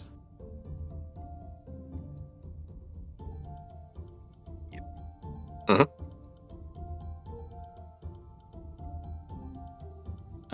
You will have 8 hours left of the day, but they normally spent on less labor-intensive things. I don't think anyone plans to do crafting or reading. But is there anything in particular you want to do in the 8 hours of less physical activity? Oh, Nothing from me. Maybe just reach out to Zaire and just say, "Is your blow troubling you at all? The one you took against Oren?" no. I've nearly completely recovered from that. That's not a problem at all. Actually, I think I'm as healthy as I'm going to be. I'm sorry I couldn't get there in time. The geography was against us quite difficultly. Was heavily against us in that fight. Yes, I managed to do what I needed to do, though. I kept them distracted from trying to go after you guys, and kept them I would focused just- on me, which is a much better place for their focus to be.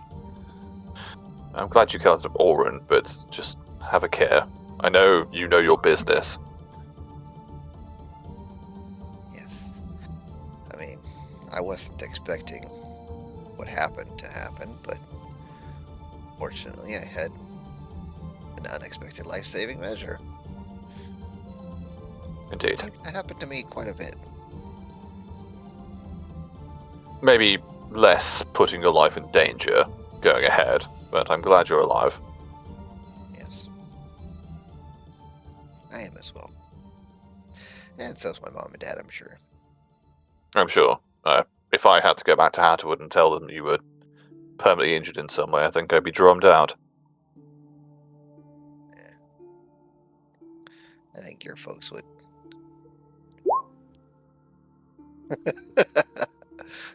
I think your folks would protect you, even if. Oh no, my parents would take your side. There's no two ways around it.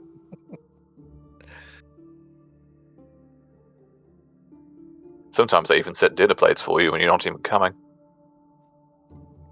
You mean I could have had more food? Oh yes. I'll be coming around more often then. Please don't. You can't stop me now. But that was it. Just checking in on Zai. Keeping an eye on Al where I can, but she's quiet. She's mining? Well, when she's not resting. Is that everything from brain fart? Wow, I can't remember your character's name. Is that everything from Edwin? Yeah, I was literally just asking about that because it's not every day that we drop. I mean, I know that anyone who's actually died the campaign has a scar of some kind. It's just to check that it's not troubling you. Yeah, that's fine. I was gonna move on to something for myself if you were done. Yeah, it's alright, I understand. Kick me to the curb. I'll see how it is. Go on. What do you think? I mean, you can stick around.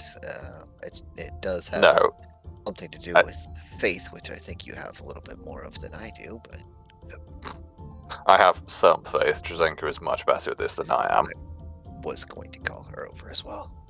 Well, I suggest maybe you two have a chat, and if you need me, I'll be... well, it's not like it's a big outcropping, is it? Yeah, it's fine. Dotaro, do you have a moment? Drzenka, if you could come over as well, I would much appreciate your input. Of I course. can assist where I can, Sir Siren. Well, it's more, I've been thinking about your predicament, and I would like to try to assist you, if that would be okay.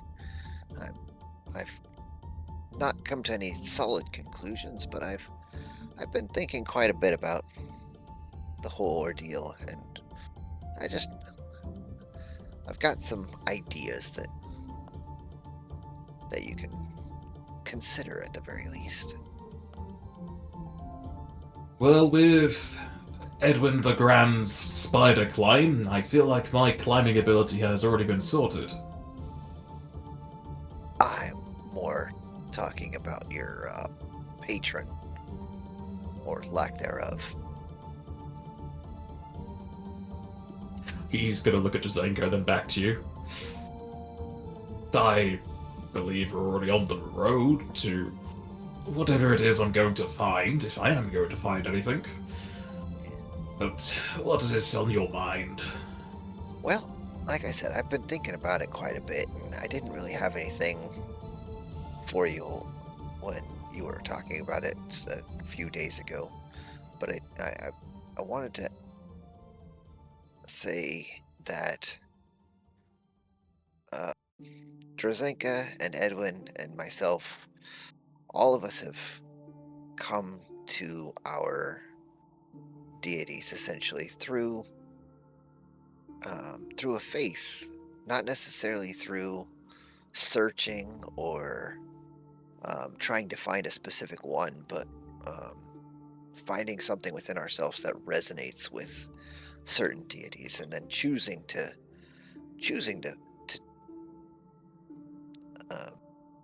worship that deity. Have you? I know you say you've looked and tried to get different deities to take you on as their paladin, but have you ever just decided to just find a faith that resonates with you and just have faith and take it as your own, regardless of what the deity says or does or thinks? I mean, you're one of the best, and one of the best people I know of, Dotro. You're good in all things, in my opinion.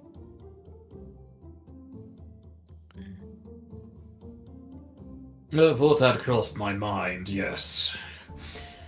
As I said before, I believe, if I did not get that meager rumor about Jazenka's appearance towards the south, I was probably going to drop the idea. 10 plus years trying to find any sort of sign grains on one's patience.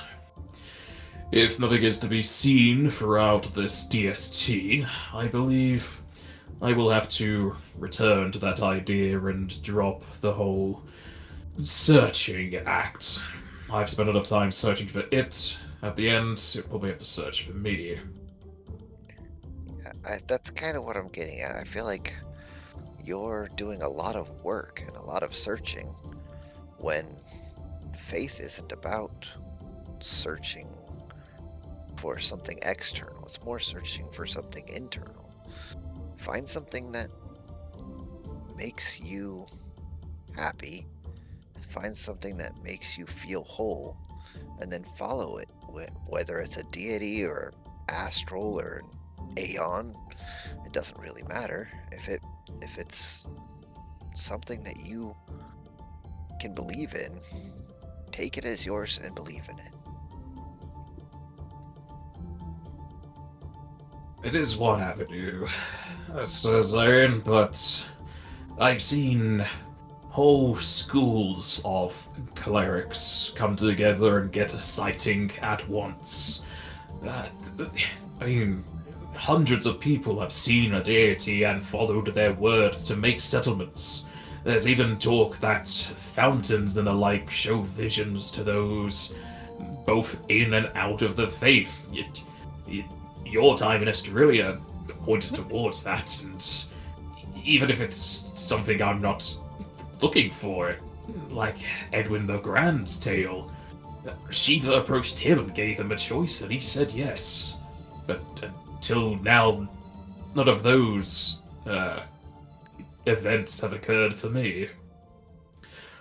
I think I've already told you, but everyone else in my class got some sort of divination. I was the one left out.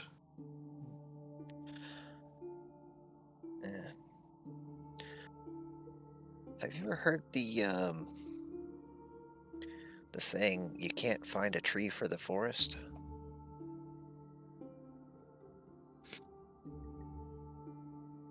There's not a whole lot of trees in Zateni.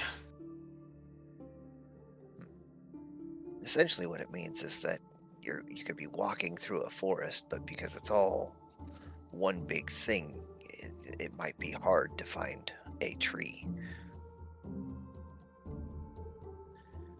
Essentially, the idiom kind of comes back to um, you're looking for something that's all around you already, but it's not.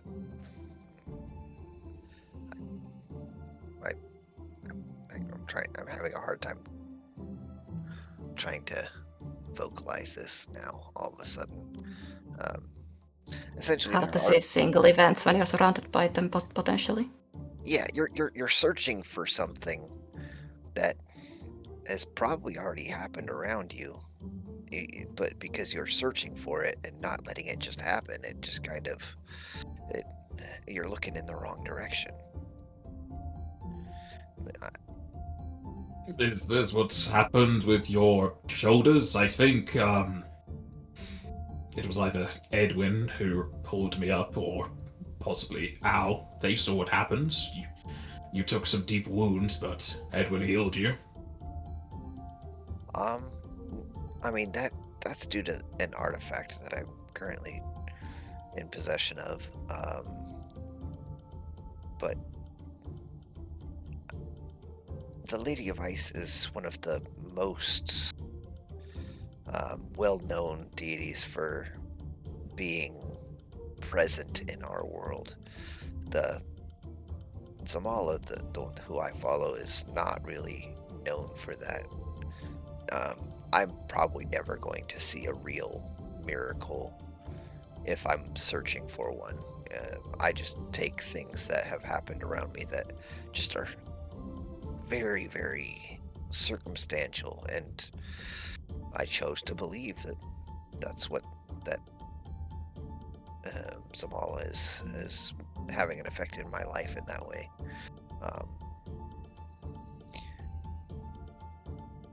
Does that make sense?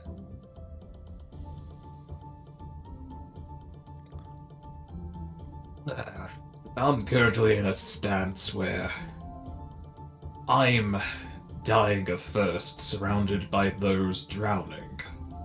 Edwin's made some mention about not exactly misgivings, but a lot's given to him without asking, or possibly just more than he was expecting. Drazenka is but a spitting image of the Empress of Ice, and as you say, your deity is not one to show miracles, but they've spoken of many that have saved your life. But no matter what I have tried thus far, different deities doing nothing, doing more than I should, nothing happens.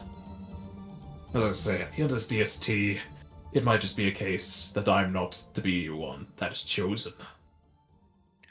Well, I'm kind of just trying to ask you to just, instead of looking for signs or symbols or trying to find things like that, just instead keep an open mind.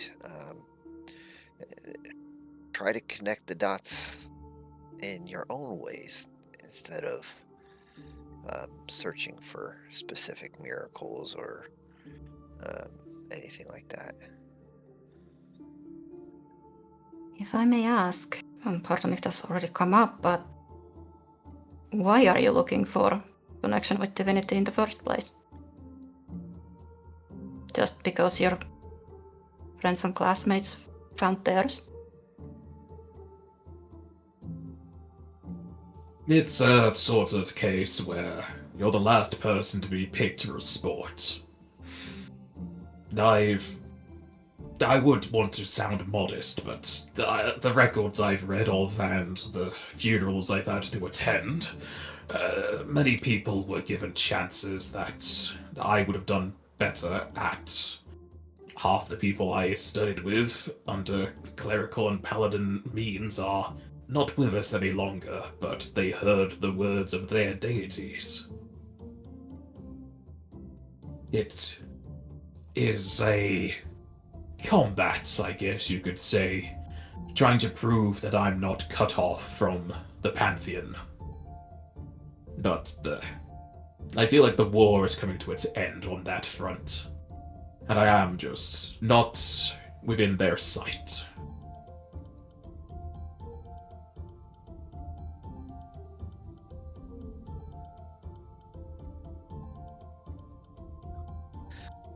Well, I don't believe that that's going to be the case. But again, I'm just saying, instead of searching, just be free with yourself. When's the last time that you had fun, Dotoro? You don't seem like the type of person who has a lot of fun. I helped save a oasis from a sandworm a few months ago, and I spent a That's whole month work. in that oasis, and I knew I was getting to it. I spent a whole month of relaxation at the oasis. I slept until noon and stayed in the waters for hours. I dined, I drank, I sang songs and danced. But there's only so much relaxation I can take. I'm a busybody, and there's always words between the taverns of people in danger. Yes. That's alright. So you do have a relaxation in your body that you can tap into. I mean, I'm not saying like go completely off your guard or anything like that. I'm just saying have an open mind and maybe relax a little bit right now.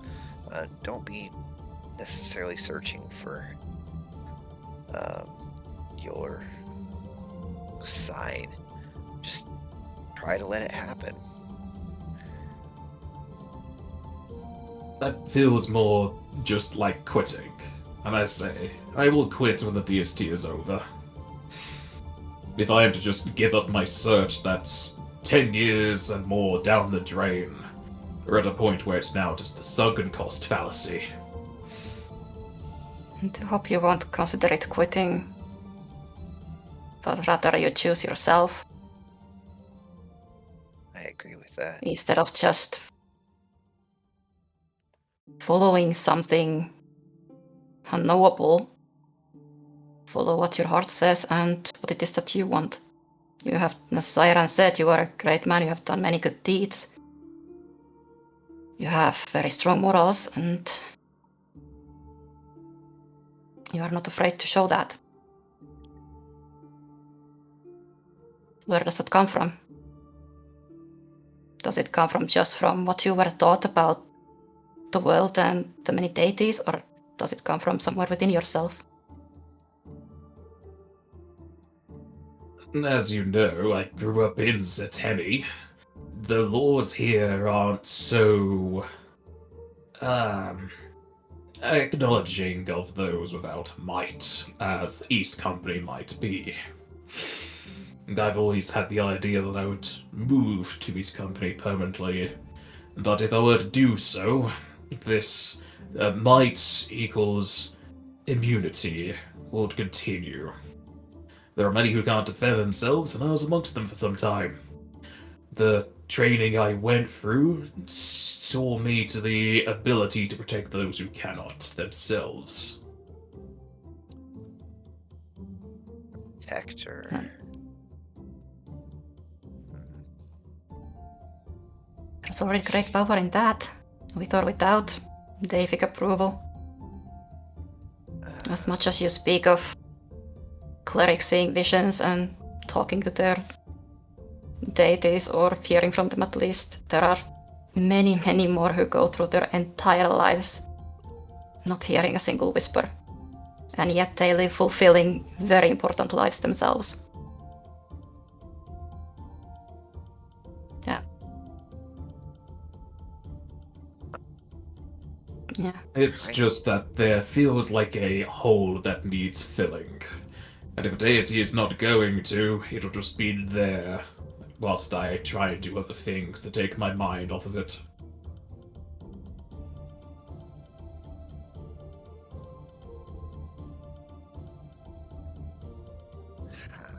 Have you considered?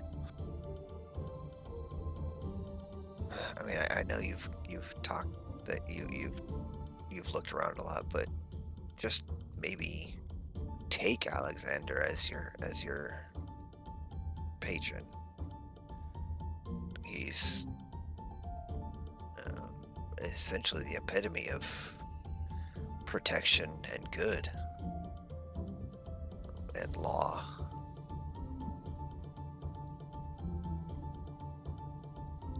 And it would fit his ideals to be testing you for so long.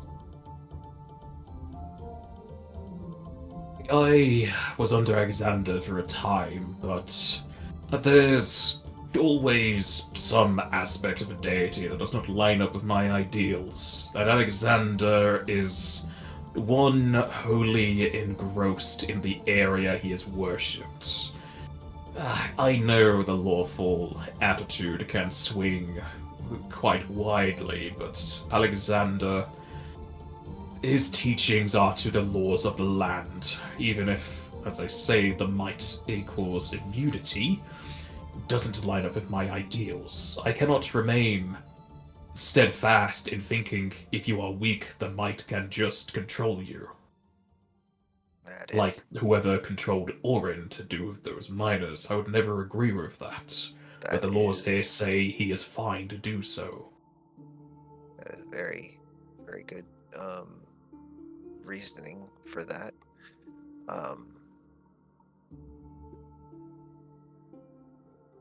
What are some more of your ideals?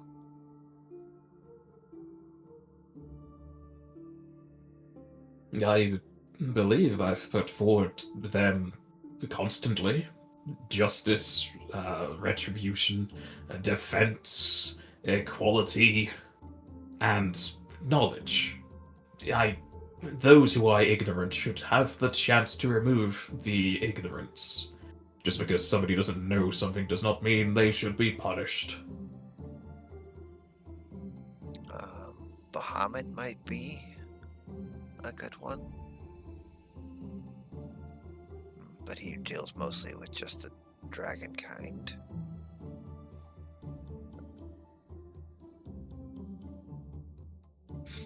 Or instead of wanting to force yourself into a mold created by a deity, just follow those ideals as they are. You could always just follow your ideals as a what is that called? There are some paladins who get a sort of divine power from their own oaths. But as I say, it's most likely going to be the outcome at the end of the DST.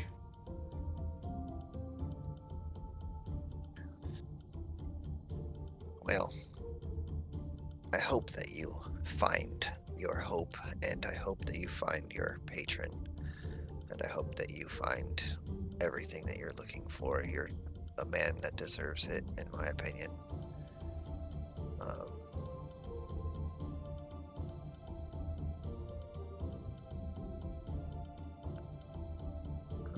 Thank you, Sir Zyron. You've said it a few times before, but I know it is not a pity you're giving me. It is your true feelings.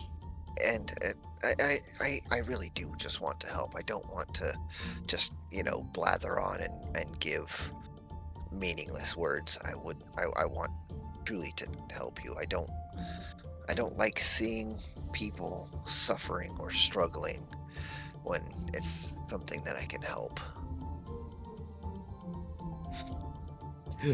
Well, at the end of the DST, maybe I'll come ask you to be a bounty hunter with me in that case. depends. If they're trying to force more responsibility on me in the village. I don't really necessarily want the responsibility, but I also want to be responsible for myself. And I mean, official responsibility is not really something I'm wanting, but I feel that soon enough, whether it's Karthurra or some of the elders in the village, they're gonna push some more things onto me. Perhaps you Yeah. should be listening to your own preaching and become a free bird. I mean, I'm out here doing things right now, and I'm happy Is with this that. not a command of your dragon, though?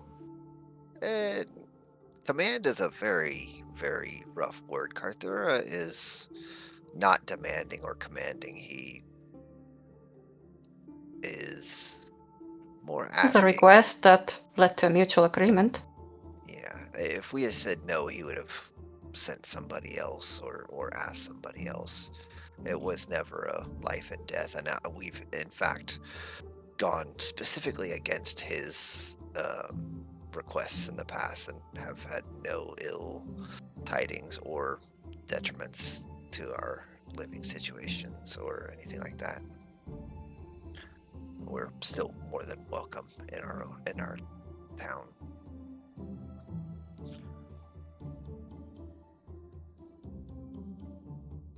No well-understanding dragon, then. I've heard of others that have, kind of in that Oran state, demanded servitude, and if you do not take on their duties, you are outcast or killed. No, Karthura approached us first because we were the most well-traveled and probably the most experienced in the world at the moment, who are able to drop and go and do things. Everybody else has already got those responsibilities already built in on top of them. We just don't have that quite yet, but that's where we're getting to.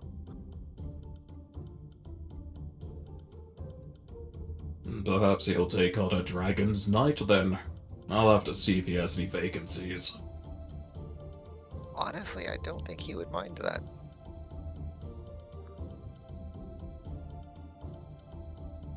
He is, in my opinion, a just and good leader, not ruler. The land is He his, likes but it's his to protect and care for, not just his to take from. He does enjoy doing things in his own way, but he's always welcoming to more additions to his domain. I do not believe he has turned anyone away, as long as they're not hostile. And if you ever just want to butter him up, make sure you get some rare coffee, beans, roast, it's anything. He'd appreciate Yes, that. you've noticed his, likeness for hot beverages before.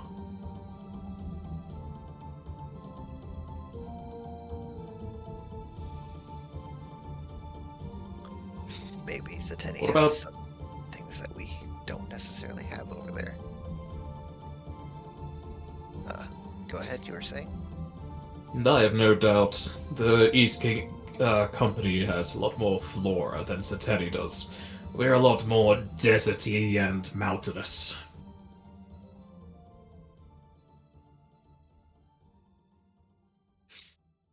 Though I was going to bring Ao into this discussion. I hear she is to be a chiefess. What is her current plan? She spends a lot of time both places. She travels back and forth pretty regularly. She's been getting training from her father, who is current chief, and I'm not sure when she'll start taking on more responsibilities for her village, but that may also be coming up relatively soon. But I don't think that until her father passes, which is not likely to happen anytime soon. He's quite healthy and relatively young. I don't think that. Well, he might retire. He might retire, that is true, but I don't think he's planning on fully passing on anything just yet. I think she's got to grow a little bit more, and I think one of his rules is that she has to beat him before he'll let her take over. I'm sure Al the Auntie is up to the task. Not yet. She hasn't done it yet, at least.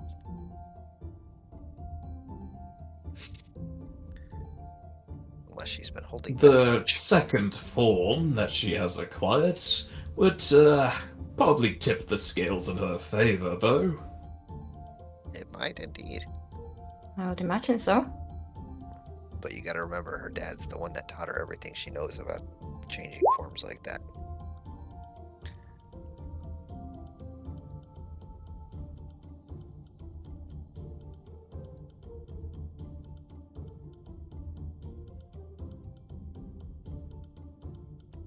Was there anything else on your mind, Sir Zarin? No, like I said, I'd been thinking about that sort of stuff for a while now, and wanted to kind of put that out there for you. Just essentially my advice at the moment is kind of let things happen as they happen, and maybe think about taking your ideals and turning that into something that you follow rather than a specific deity.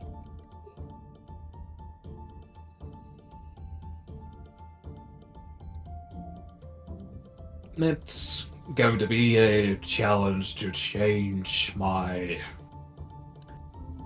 outlook and powers whilst we are engaging in the DST. I would not want it to upset the balance and put us in a more shaky position of winning. Well, that's appreciated, and that's a fair point. I don't want to push any decisions on you, and I don't want you to necessarily decide one way or another just because I was being pushy, which I hope I haven't been, but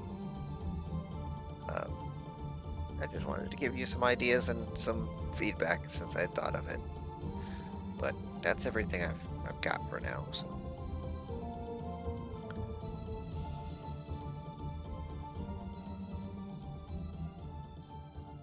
I will commit it to memory, Sir Zarin. But there's only so many things I can do in a short amount of time. Yeah, I get that.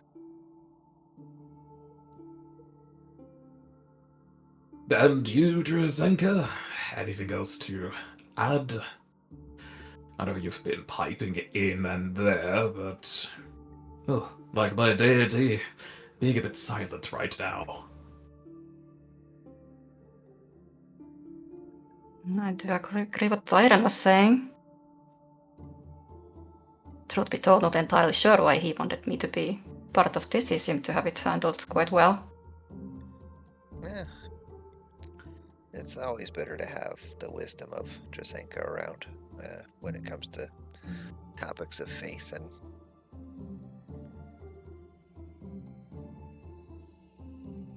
She suddenly displayed it within her magic.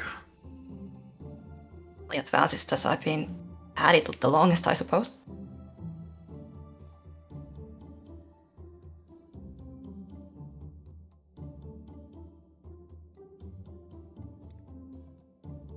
When it comes to faith, what I could say, it's not always about who you believe in, but what you believe in. If that aligns with the who, then that can lead to someone like me, a cleric or a devout. And just following the what, I believe that lines with people like you, Totoro paladins, who believe in an oath or a purpose more than a higher being behind it, necessarily.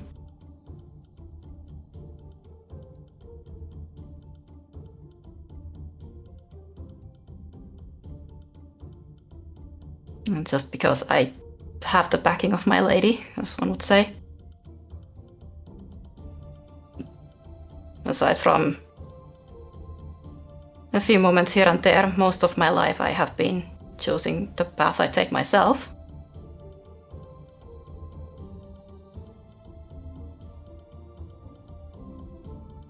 I do listen for her whenever she wants to make herself known, but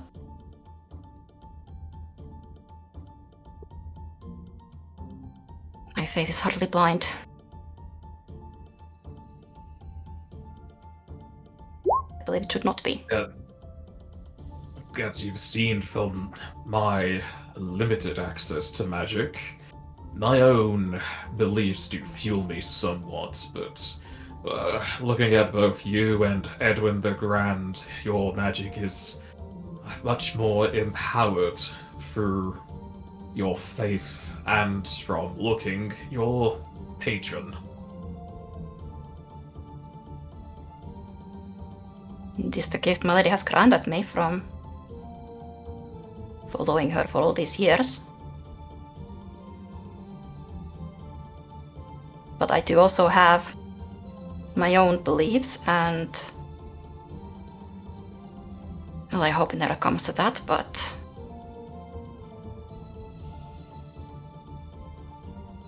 should they misalign with what the lady wants, things might change. As I said, I do hope it never comes to that.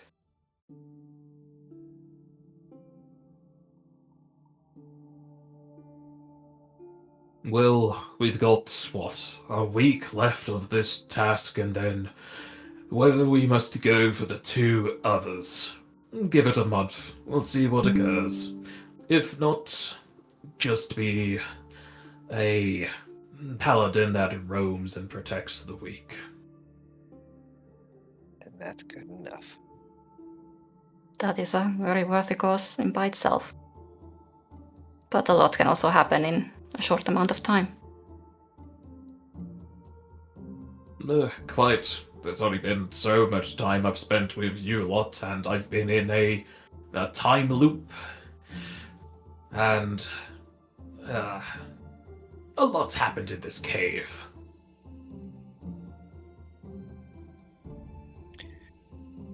And we've still got like 8 more days or something. More's gonna happen.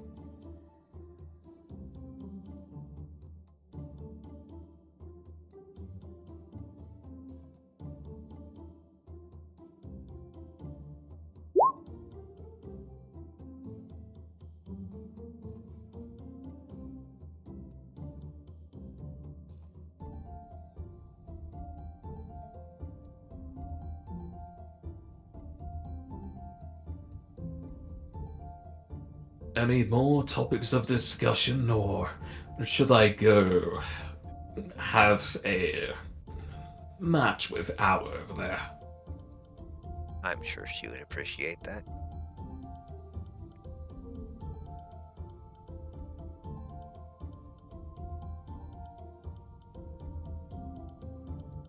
Indeed, she might enjoy the flexing a little bit, since we lost on the hordes of undead.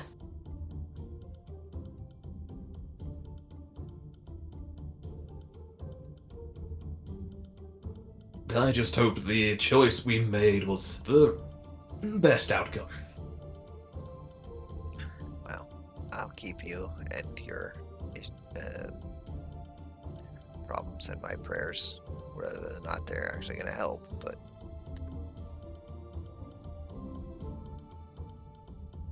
Hoping for the best is, well, the best we can ever do. There will be mistakes and missteps along the way, and that's just how mortals work. It's what lessons we take from those mistakes is what's important.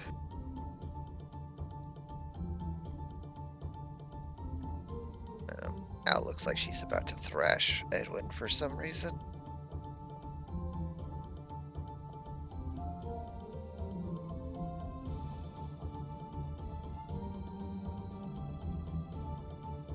Dojiro's gonna jog his way to Al and Edwin. Is there room for another set of hands in this? You can take my space. He'll get up, shaking his hand out a little bit, cast like a minor cure on it. I do need somebody with a bit more challenge.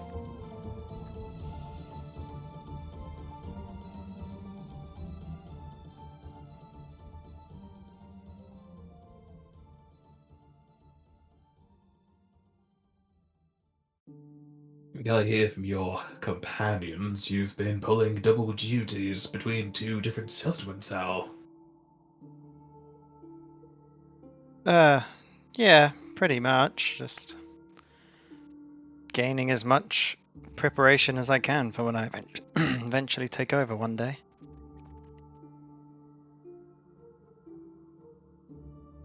Does that mean you will alleviate yourself from your dragon's requests?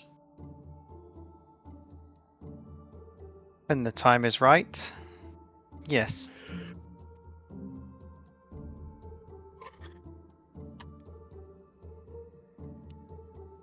Upon the words of others, it certainly seems that people think you're a dragon in your own right.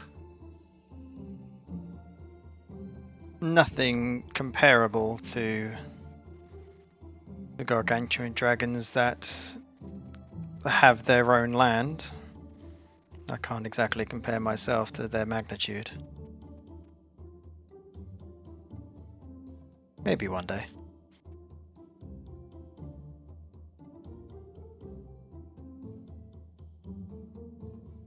And so you'll retire to become a chiefess of your mountainous home. Yes, one day. Especially where I'll be based. We are pretty much based in the mountains.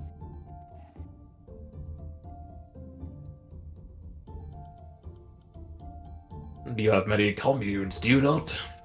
4, 3?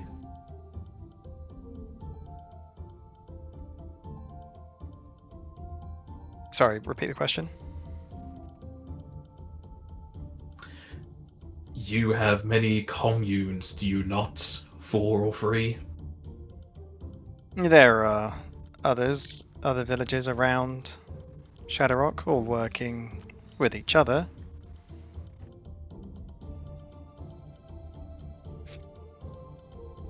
Then you could think of that as your domain. If not a dragon true, perhaps a dragon lord. I think you think too highly of me, Dotaro. But maybe one day, depending on how much knowledge I get. If I can be even somewhat comparable to my father, well, I'm doing something right.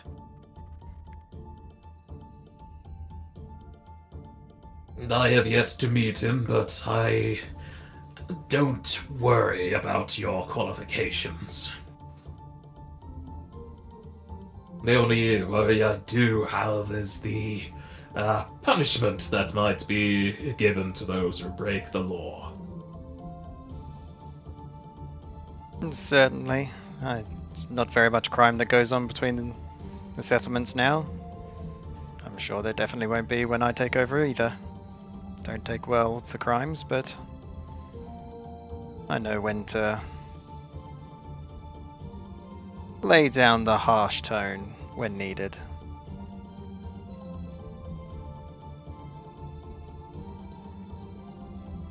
I believe you mentioned something about some other form of Dragoneer training. Did you make a decision on that?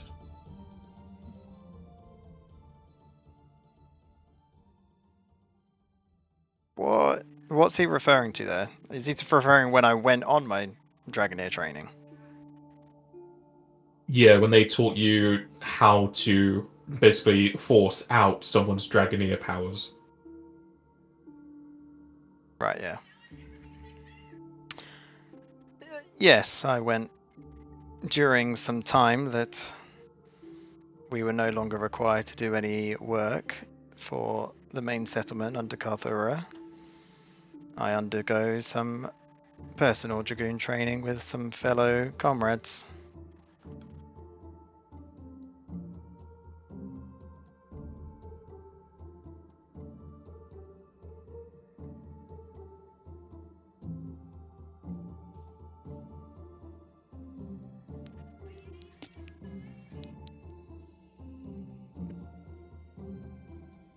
Will you stick to the tradition set down by your father, or accept more open ideals to your clan's blood? Well, that's to be questioned, really. While I was on the training, and also some more time, I've gained another ability, we'll say. Something that I was never taught, and something I didn't even know was possible, so this would definitely strengthen the bloodline, to be sure. So, under my reign, I might potentially look at more modern ways of increasing our power, but still sticking to our traditional methods.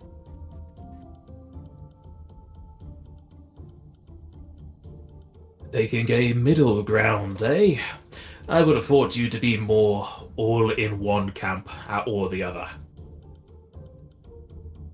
Maybe a few years ago, but time has taught me never to settle too quickly on one thought. Only that can lead you to some more trouble down the line.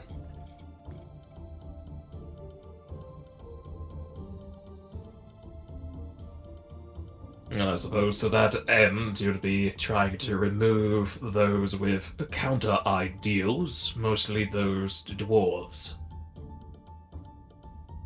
Oh yes, the dwarves have a particular anger for me now. They essentially try to strip me of what I am. Unfortunately, with those, they're going to be given the treatment not less beneficial to maybe everyone else's ideals. I plan to dispose of them.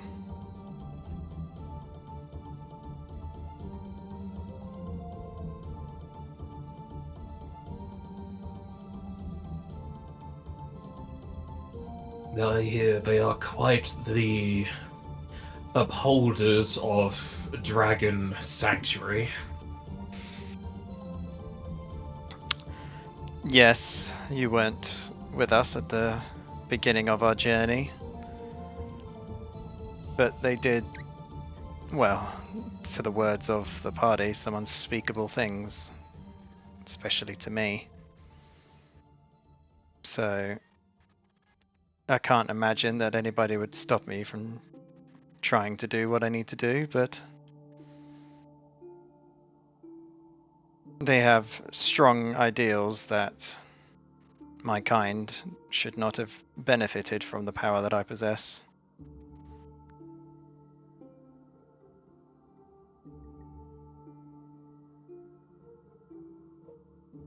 The past can get muddied. We can only go off of written reports if nobody from that time still exists. Precisely.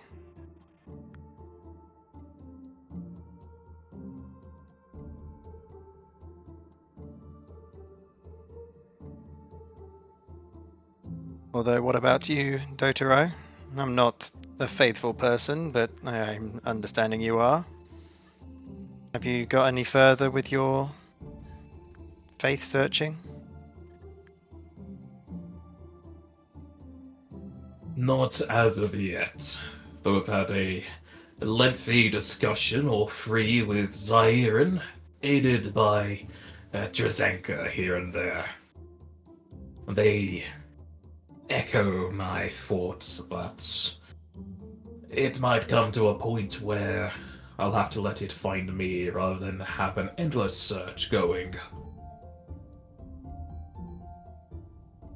Well, if it's meant to be, it shall be. As I say, I'm not one that dwells into faith. So, good luck, I suppose. Hopefully you'll find whatever it is you're looking for.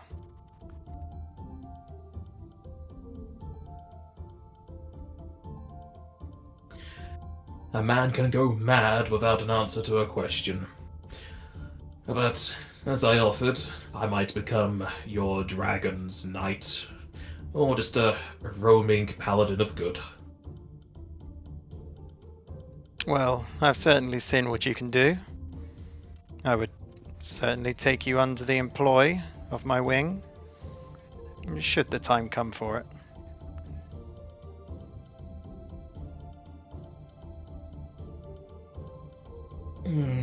I hope you do not take it the wrong way, but I believe I've had enough of mountains for a lifetime.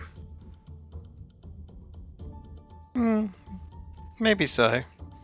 I find home in the mountains, but I guess that I'm used to that, so... It's definitely an acquired taste.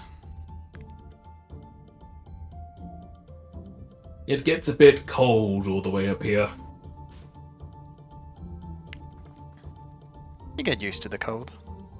And plus, I thought with, well, who you're seeking faith for, you'd also appreciate the cold, but maybe not.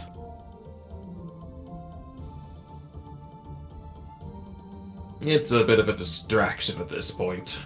I know Shiva's signs are cold winds, icicles, and the like, but if my head is always in the clouds because of my stature, I'm not going to be able to tell the difference. True, but in the mountains you at least should be closer to the clouds. That's even worse. I prefer more even ground. As you saw through the brief flight you had, my climbing ability is not the best without magical aid.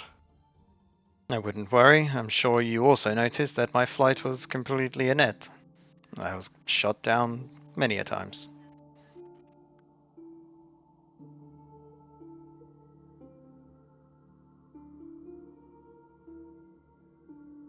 We all have our failings.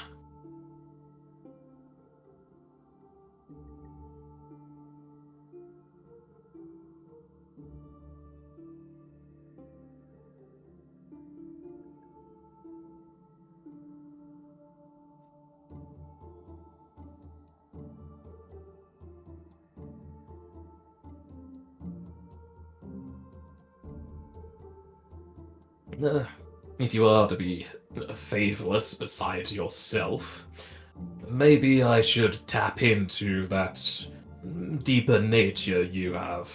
It'll be a new angle for me.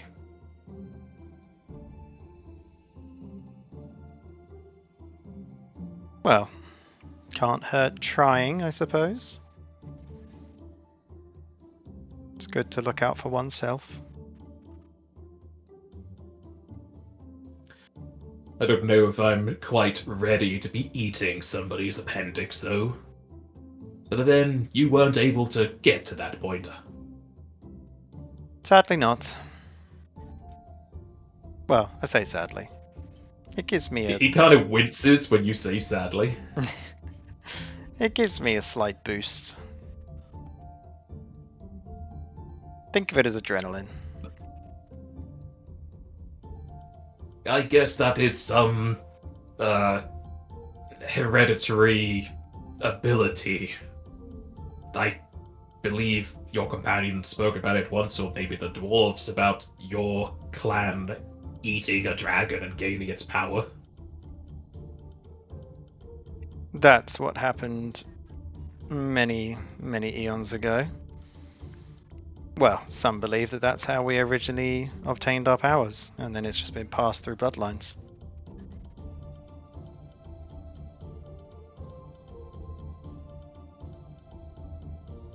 Well, I hope you don't intend to eat me. No Davic power in here.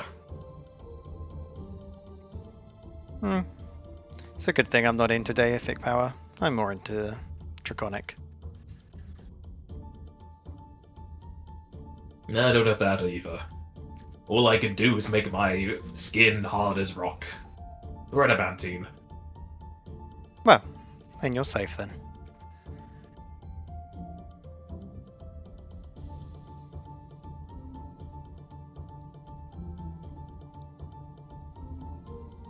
Now about a few rounds of rock, paper, scissors, then. If you're prepared to lose as well.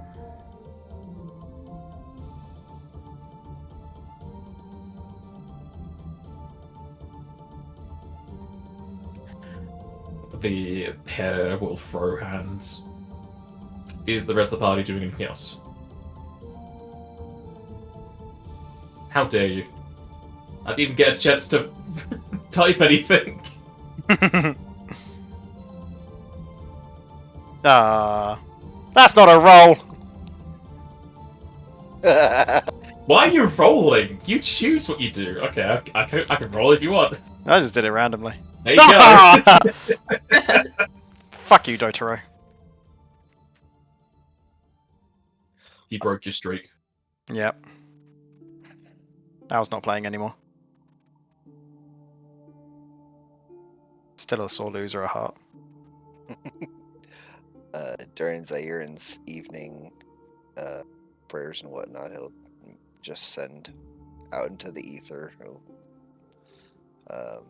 request for some being to take Dotaro under their wing and have him be the paladin he wants to be. Give him a sign that he will be slapped in the face with not just a little bit here or there, but something big enough that he would be instantly recognizing of it.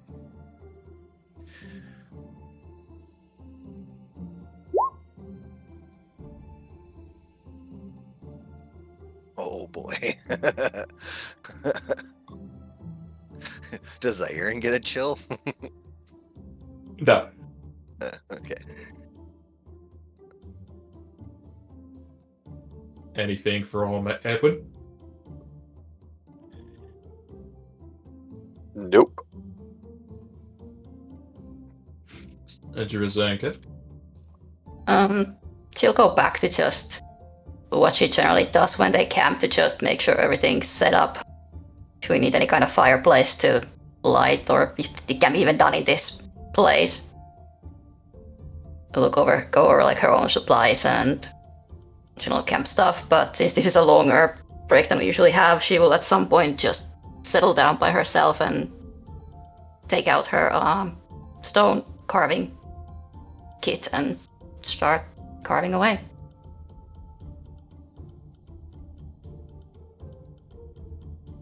Alright.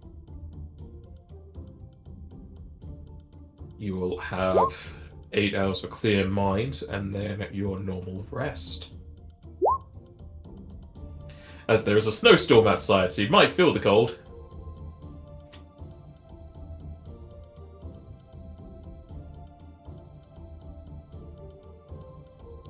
Thankfully, so deep underground does not interrupt your mining.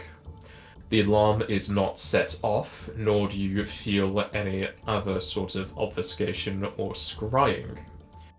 Are you going to continue spending the day mining up the blood crystal?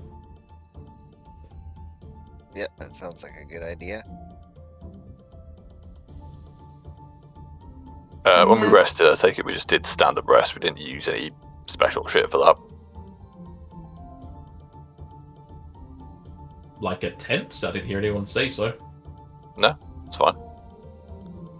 No, we can if you want it, because you're low on MP. And you're burning away a lot of it.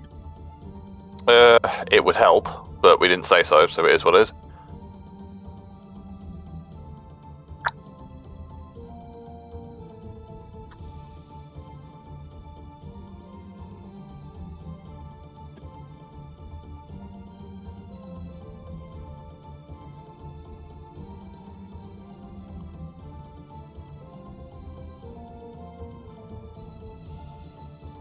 Drazenka, roll me a D100, please.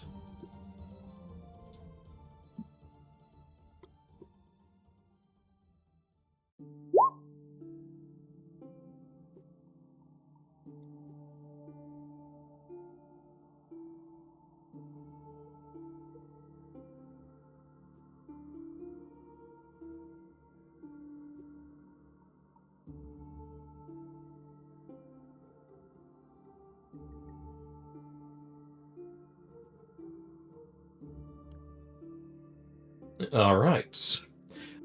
Take out whatever MP you would need for your daily spells plus wall climb.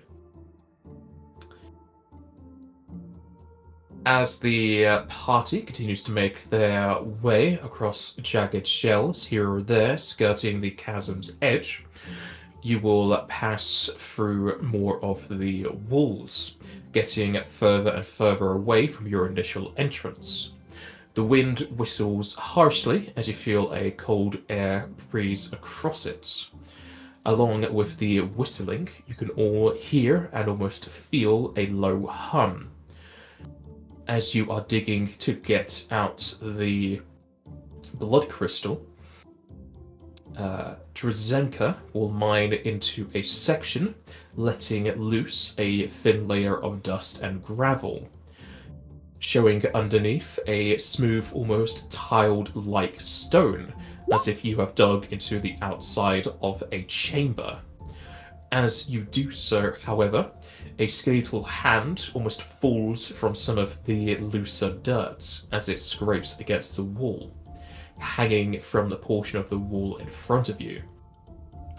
Around its finger, you see a yellow gemmed ring that glints off of the nearby low light, as you can see several sigils etched into the tiled stone.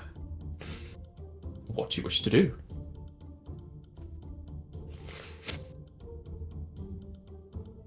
Start with detect magic.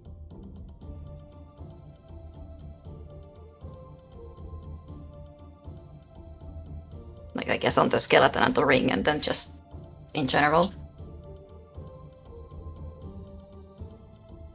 Alright. Looking over the area in general, give me a spellcraft.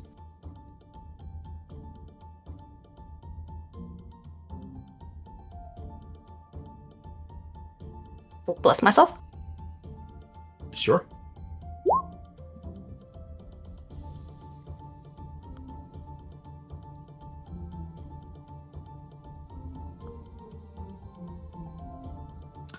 The tiled stone seems to shimmer with magic that is similar to repose, keeping the contents fresh and clean. The ring has a very minor sort of arcane mark effect, working twofold, with it being a physical signet ring and also being able to impart magical symbols on parchments and the like. To your best guess, the person who is wearing this still was royalty.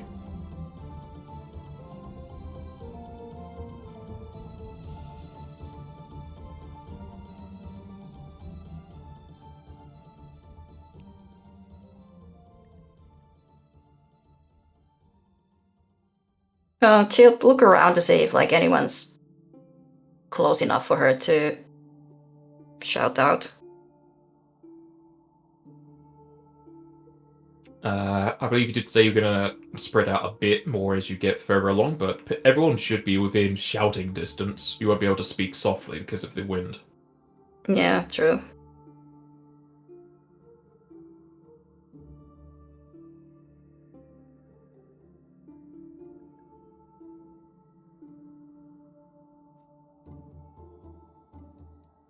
Sorry, can you like describe it again? So like, did like a straight up room open up, or just a section of the wall, or like how big of an area? You've dug into basically the exterior of a chamber, so there would have been rock and mud on the outside of basically the wall, So you can see the outside of the wall. It's a tiled stone, so it's not opened up. You just see that there is a man-made wall in front of you. And you've only like dug out a section, probably like a 1 foot radius, maybe.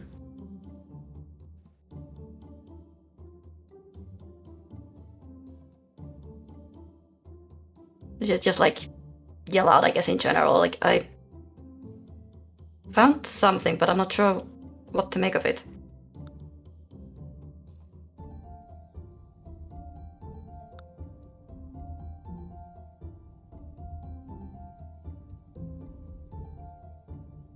Is there any, like, in the ring, that it's a signet ring, is there like a visible symbol or anything like that on it? It does have a... Since it's a signet ring, it would have the symbol of the house, but to your knowledge, you don't recognize it. I guess nobody cares, so... Well, I mean, you're not shouting out that you found it, right? She did shout out. I Oh, did I say didn't- that. Did I not say that? You I say didn't that. hear You that. did. Is my mic not picking me up? I I'd say, like, Maybe she's you like just shout in shouting real out. life. yeah. Yeah, my neighbor's gonna love me for that. Is everything Yeah, okay, she like... I found something, but I'm not sure what to make of it. Is there anything alive in there? I don't think so. Nor undead either. You want me to come over there and go in with you?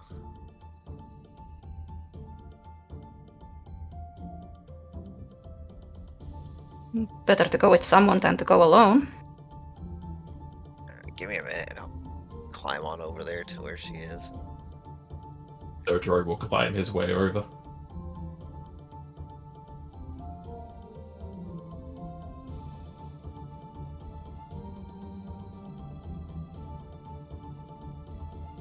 And like the hand or the...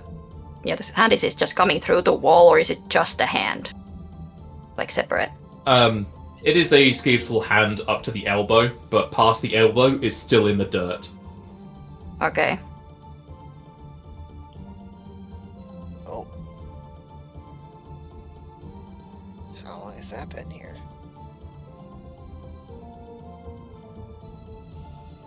Quite a long time, I would imagine. Can I do a survival to see how old the skeleton is?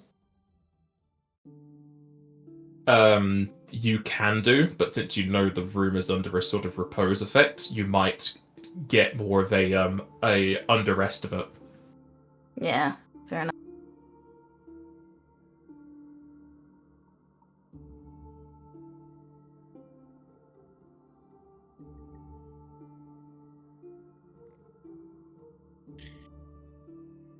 So what do you wish to do seeing this skeletal hand in the mud and a wall in front of you? Do you wish to excavate the skeleton?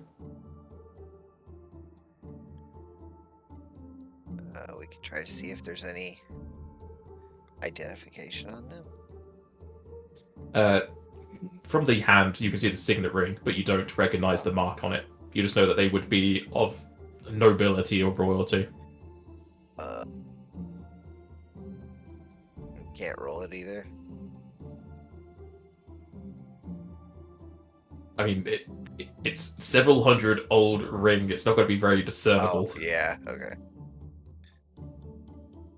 Well, I mean, the house could still be around. It could, but the ring itself has decayed over time. Oh, gotcha. Okay, that's what you're saying. Like, you could recognize there is a signet there, but it's like, it's worn with age. Considering Okay. it's inside of mud. Zyron's gonna activate his detect magic if he's not holding on to the wall too much. If he can find a place. Spider climb, you can just walk with your feet, I'm pretty sure, so you can do that. Okay, It's just that when you're mining, your concentration's elsewhere. gotcha. You can tell that the ring and the wall is magic. Ooh. I think you can also discern... Yeah. You know that the sigils in the tiled stone is in giant. Okay. those are giant sigils. I'm gonna try to map out what they say. From what you can see, there isn't much you can discern from it besides it just being written in giant. You get like a few letters here and there, but it's not going to mean much unless you can see the whole thing. Okay, and the whole thing is inside. Yeah, she's basically dug to the exterior of a wall. You're looking at a wall, at least a 1 foot radius of a wall. Like a structure almost.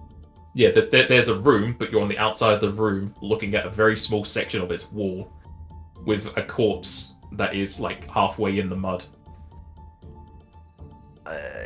Humanoid, medium size? The arm looks especially big. You could roll knowledge local. I will do that. Knowledge local. Bam. You pretty much know for certain it's a large or bigger creature, so you're pretty sure it would be a giant of some sort, but it is a skeleton, so it's hard to tell. Especially it's just the hand of the skeleton. It's probably some sort of giant. Most likely. Considering there are giant runes in there, and that's a big skeleton. Don't know of anything else that might have lived in this region that could be. Can you read the language, or I do not recall if anybody else can? I recognize it. I can't see from here. I think I have to get in the room to read it. But the wall is. Or is it not just? Is it like in a room, or is it behind the dirt?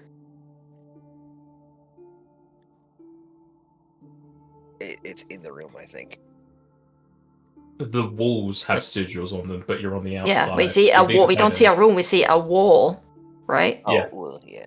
Yeah, you so just we could see the outside of the wall. You would assume it would have a building on the inside, but you're on the outside. Yeah.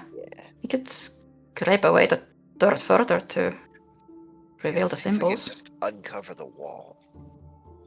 Spend a little bit of time doing that.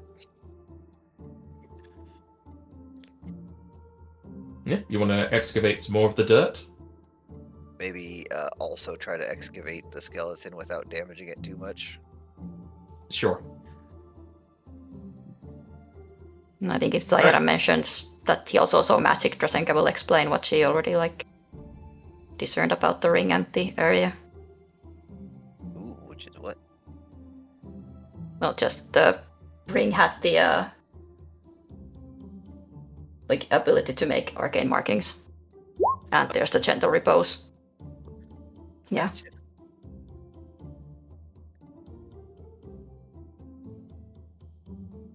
Alright. As you dig away at the rock and mud where the skeleton is embedded, you two can roll either acrobatics or reflex.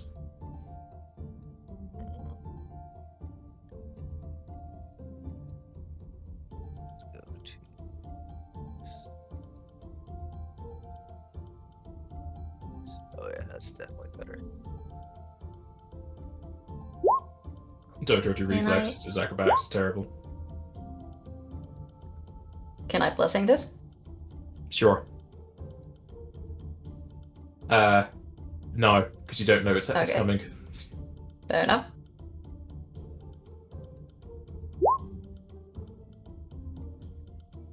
Alright, all very going towards the reflex side of things.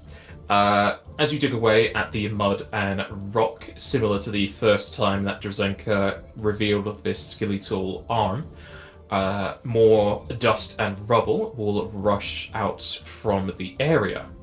With it, shards of wood and what seems to be a coffin fall through with a large section of the wall. You're able to grab onto the skeleton so as it go into the abyss, but the rest of the party can easily see that a portion of the wall has kind of fallen into the abyss. As you see, it reveals a sort of gnawed away portion of the stone wall, leading into an alcove of a chamber that is completely dark outside of your own vision and light sources, as it seems to lead into a crypt. Oh.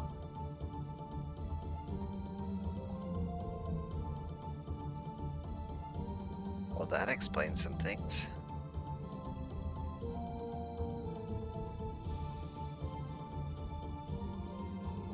Certainly does.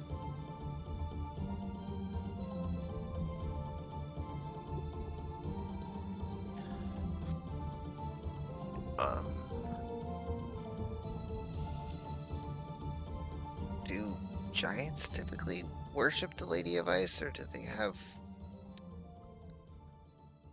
specific? Now that you have the skeleton in full in your hands, like stopping it going into the abyss, with your check, you know that this is a fire giant, or it used to be. Ah, okay, so more likely Ifrit or something similar. It would make more sense for the region. I believe this is more of Ifrit's domain. Yeah. Well, I don't know necessarily any rights of Ifrit, but we can kind of just set these bones back to rest if possible, and maybe put the wall back up.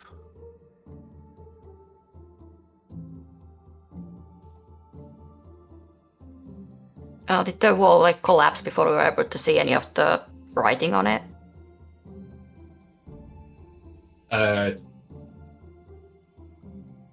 No. Like the symbols. So you can see into the crypt. That it's basically as if something has happened to the outside of the wall. There is a hole leading into the chamber. The coffin that this skeleton used to be in has decomposed, and that's what's fell down. You can go into the room now. The wall that you opened up, you can see more of it. It is just the outside of the stone wall.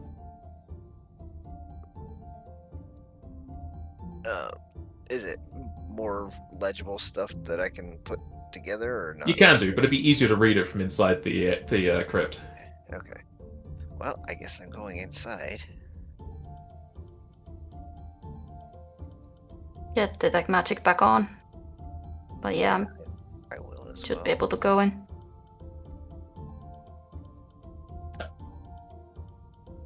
Are Edwin and Al going to approach the rest of the party seeing this?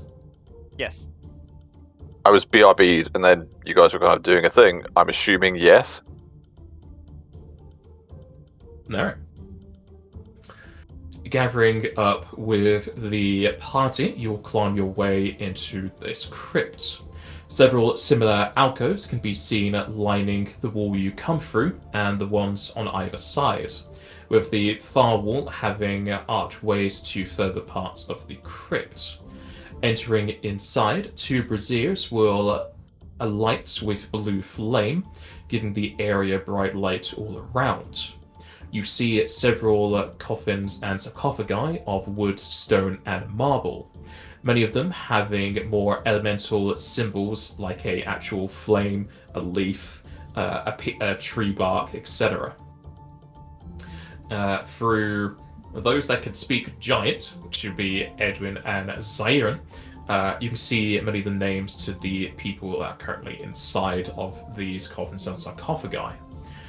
Lining the wall are several sigils giving prayer and years to the dates of the times these people have lived and died, similar to normal tombstones.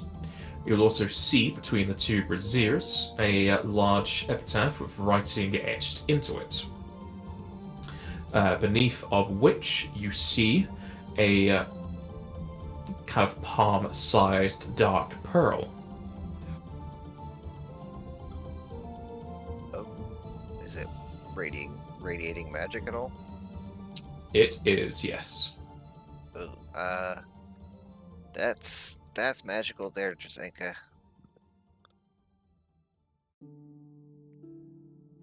Zairon's not gonna touch it.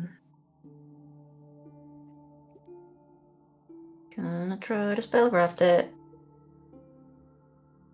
Alright.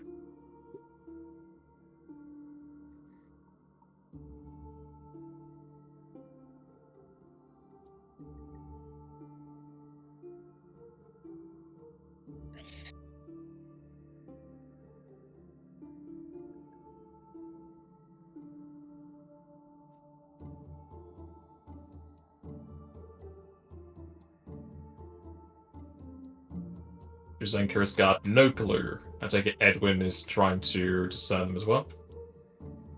Yeah, just if Jazenka looks like they're doing it, if Siren looks like they're doing it, I'll give them a hand, just relay whatever I find.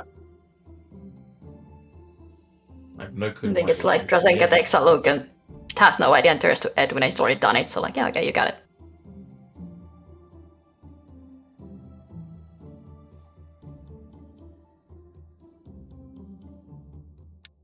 Alright, Edwin, you'll be able to recognize the pearl. It is a redeemable magic pearl.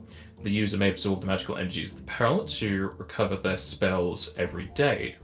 The spells must be ones you can cast, and it can be used to do the following.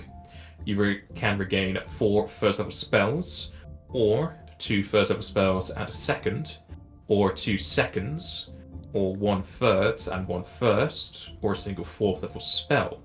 The spells must be chosen when activated and cast within the next minute on activation, or else the effect fades.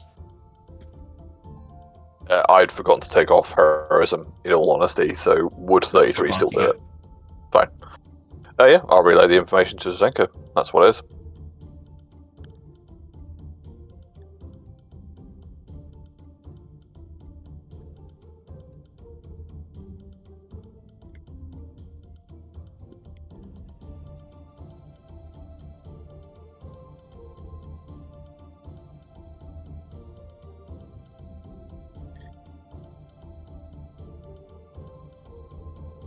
Well, that's what it does. If you wish to take it, you're more than welcome to. I must say, I'm not overly concerned. It is, I'm guessing by this place, a relic of the god of Freed, which isn't exactly. I'm not the most zealous person on the planet, but not my forte. I mean, we found it in the mines. We could put it in the bag. It's entirely up to you, although it does not count towards the points of the task. Okay. Jazenka, you're more than welcome to take it if you'd like.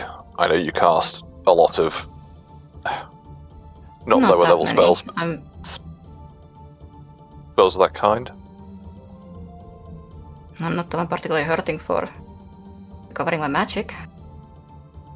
That's because I'm very what's the what is the opposite of is frivolous when you overspend? Frugal. What's the opposite of frugal? Yes. Yeah, frivolous. That's Frugal is when you keep your money. Frivolous is when you spend it.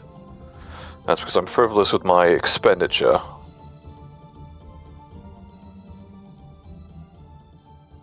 Because you're very good at keeping us all alive.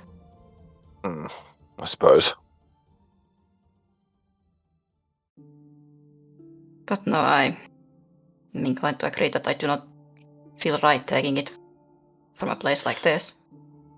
No, and these people looking around like the giant bodies are. It was put here for a reason. Especially by someone like me, if this is Ifrit's domain. Indeed. While I realise this may benefit us, I think that the context may be sacrilegious, maybe?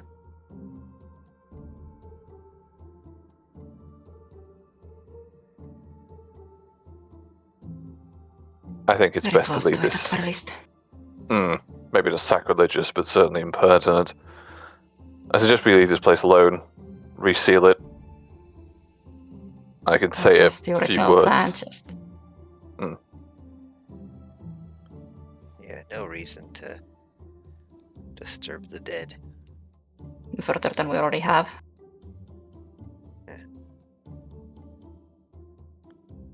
Yeah, I think everyone's happy to let sleeping dogs lie.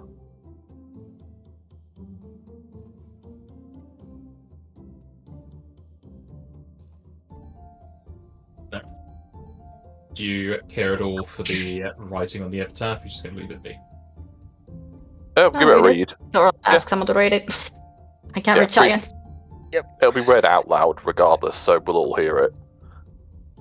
As you read it out loud, the chamber explodes. I was about to say, I will say that if it starts to be like, I summon death magic explodey ball, I'm going to stop talking, but yeah.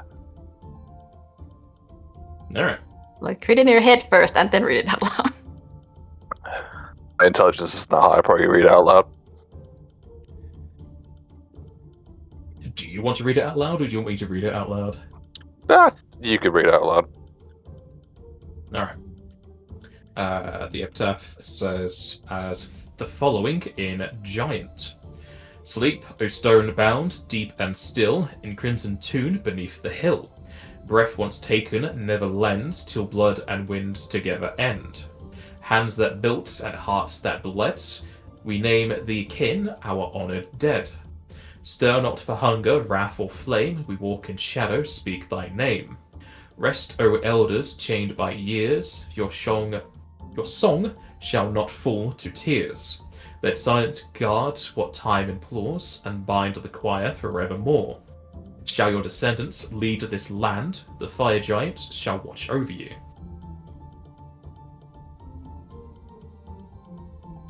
This seems like a passing on of will, almost.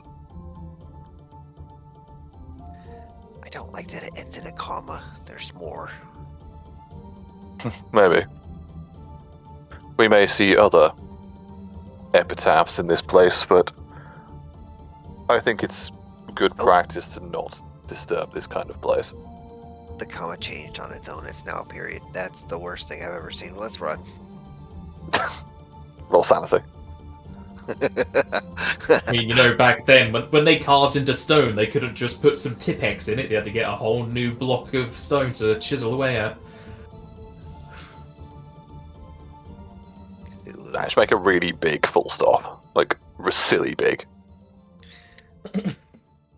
Alright, yeah, I realise that may be something we may have been wanting, but the context of it, for at least Edwin, is saying these people were buried here. It seems foolish to grave rob without reason. Yeah, let's leave the. If you wish, you can roll knowledge nobility if you have it trained. Ooh, I have a point in it. Uh-huh. I'm going to try. I have probably a point in it. Bam, 17. I'm gonna try an 8 siren. Yeah, I'll do the same. Hey, 19. And 21. That's nature. It is, but I think it's the same. Oh, it's one less, so it'd be 17. It started with an N. I tried. Blackjack. I win, right? I got 21. Oh wait, no, that's just poker, not blackjack.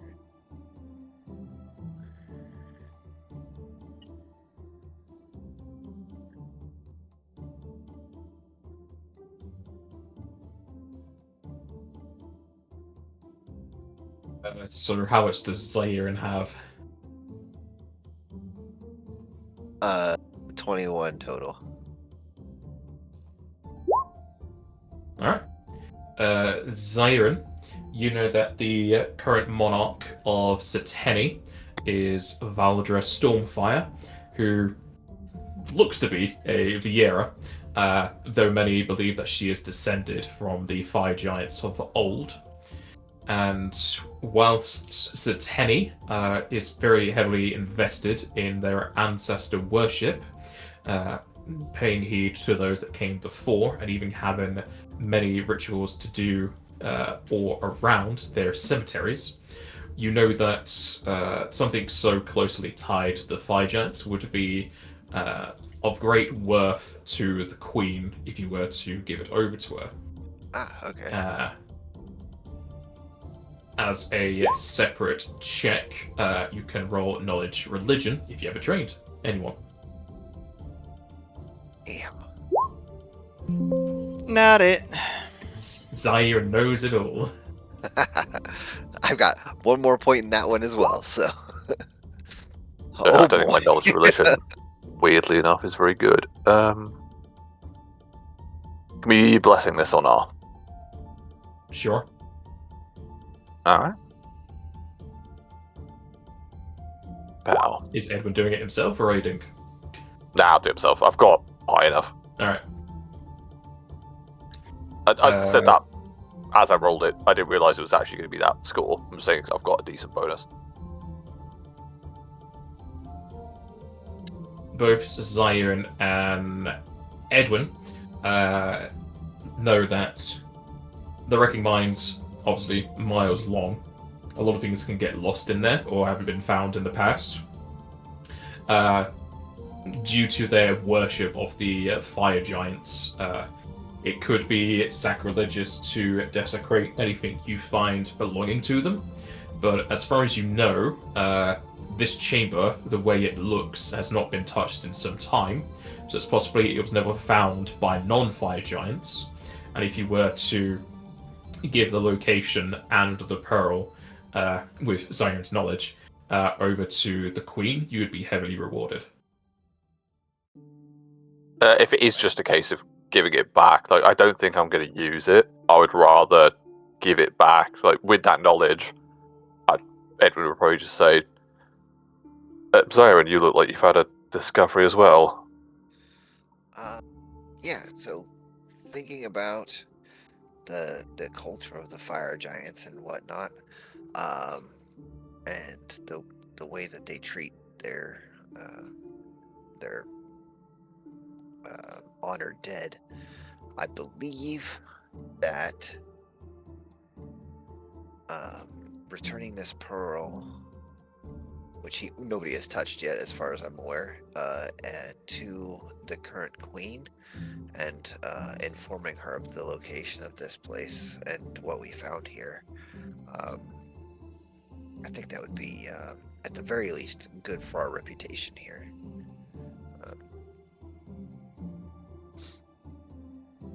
Maybe even earn us a favor.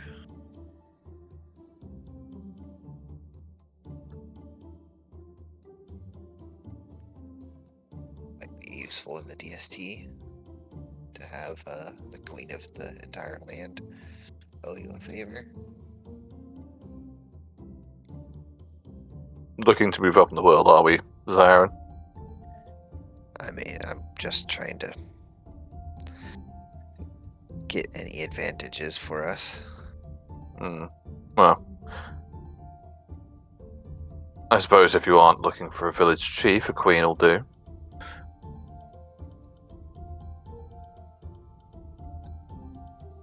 Not sure what you're talking about, but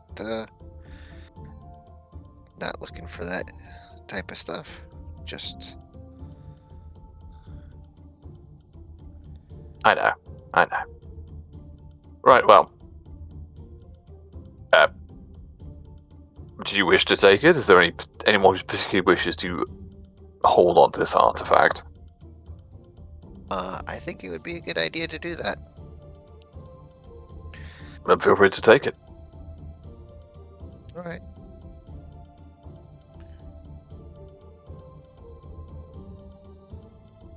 And Zyron will grab the magic pearl, and can we track this location or figure out where it's at? Or maybe like You know the way to get here through the underground, but you don't have maps specifically for the underground. It'd be hard to gauge where you are underneath. You would need to find another lift to get to the surface. Oh yeah. Well, wasn't there a lift in the main room that we started in? Yes. So but we've been teleported around a little bit, so we don't really know exactly where we're at. Yeah, Currently approximate did say location. she teleported you to a dead end that was close to, or basically along the hallway you were going down. You're pretty sure if you just retrace your steps, you would find the way back. Oh, okay. So we kind of have a bit of a way to let them know exactly where we are, but it's gonna be a bit rough either way.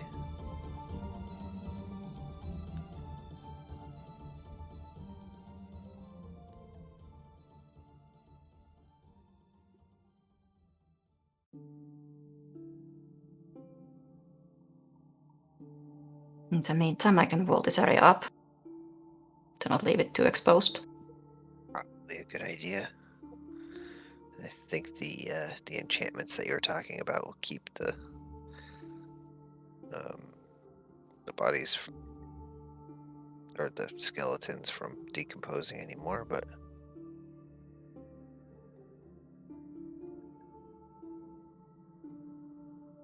still better to have no airflow.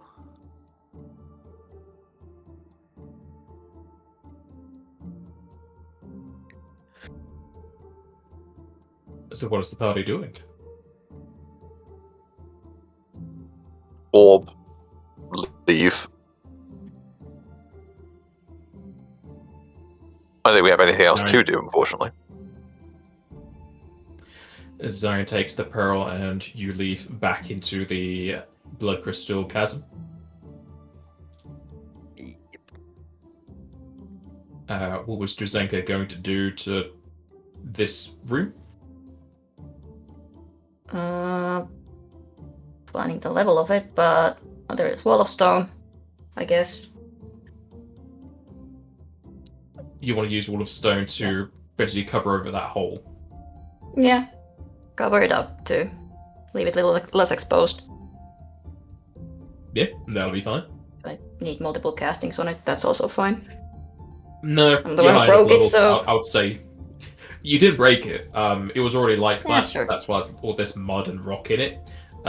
You feel like some other effect removed that portion of the wall. Okay. But you can close it if you want to keep it more sealed in. Yeah, seal it back up, like... We can still keep the location so other people can then excavate through it if they need be. Yeah, they're inclined. that'd be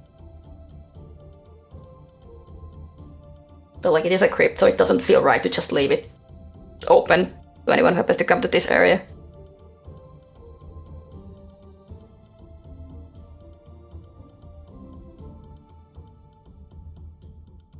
Taking the pearl and closing up the crypt, you can return to your mining of the day.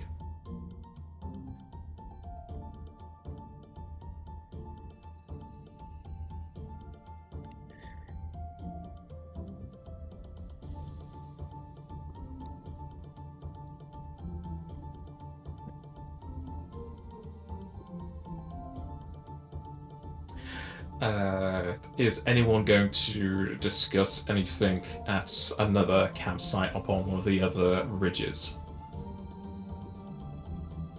Zaire's all talked out about everything he needed to, so I think I'm good. No, Edwin's pretty much out of story beats. We don't really have much to pull on at this point. Alright. Nothing outside of like general small talk, but Yeah, nothing. nothing too We're deep. going to talk to each other. Yeah, we're not sitting there in silence for 4 days, but like nothing, No. nothing mad. We're We just everyone's either BS. got their heart.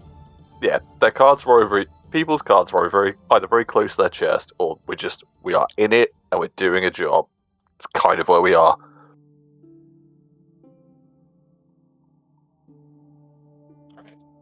Pretty much. You will spend the time mining, 4 of which you'll get clear mind. You'll have 8 hours clear mind after that, and then the night will pass.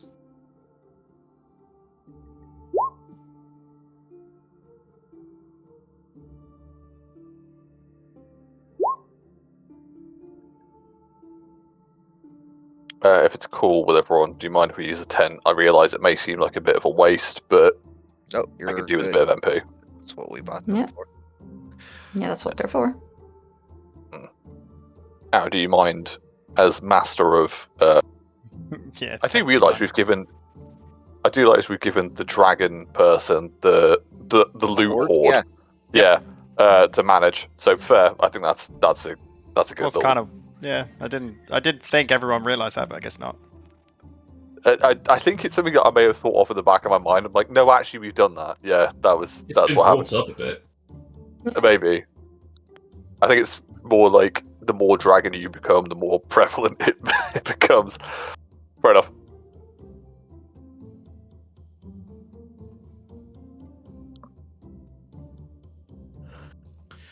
Alright, if you use Cool. the tent for the nighttime, you would get double your sleep MP.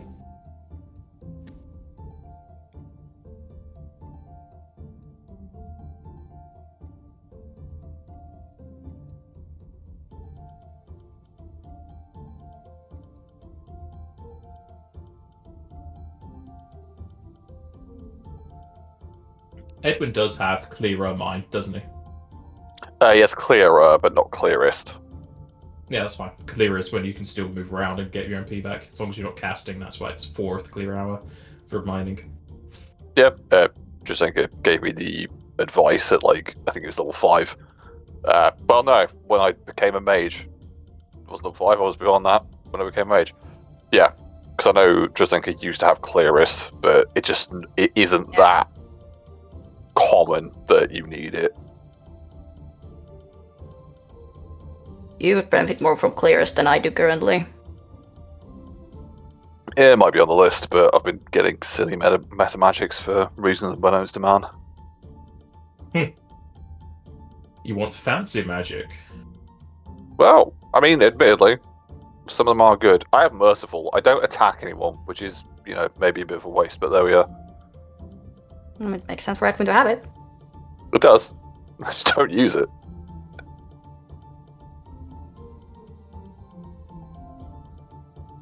Alright.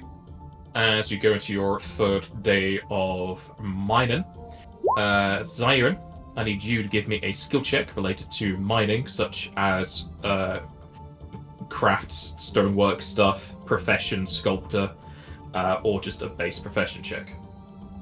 Yeah, I don't have any profession of any type, so I'm just going to roll.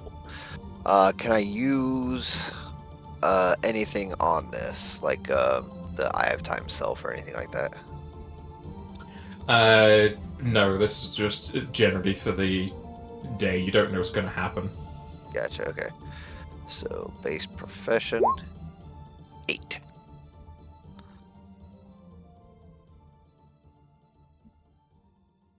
Alright. Nothing will occur.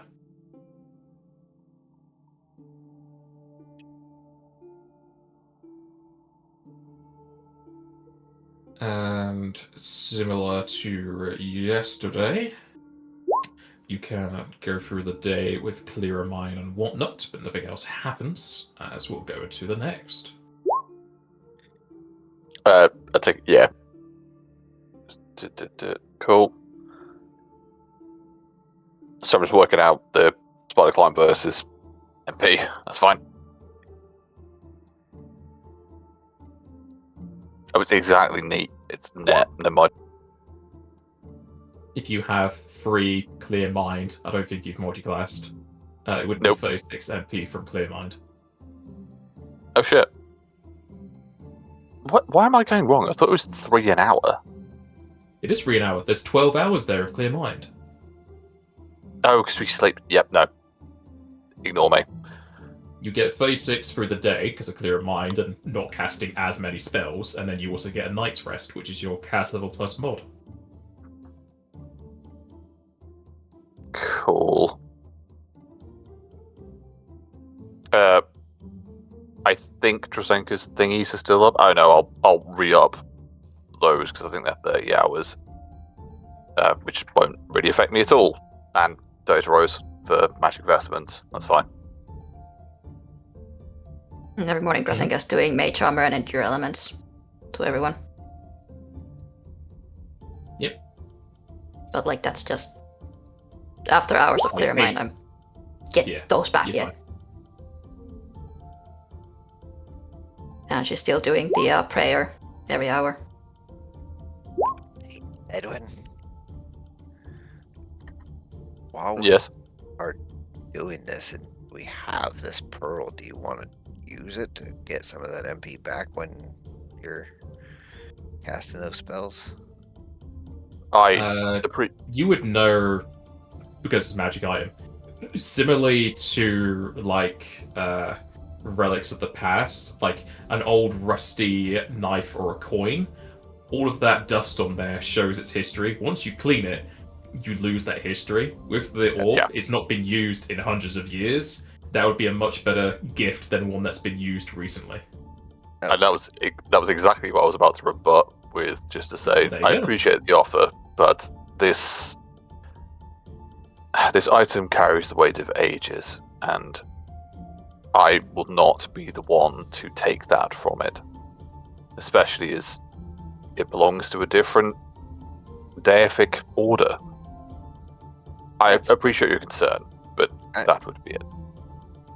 I didn't really think about it that way, so understandable.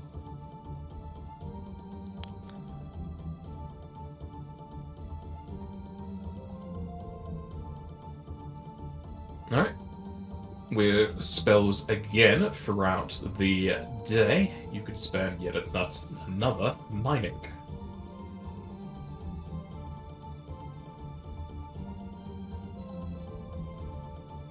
Oh, no, there we go. Alright, Edwin, again, cannot really buff this unless it's like heroism for the day, but I don't know if you're doing that. I was considering it.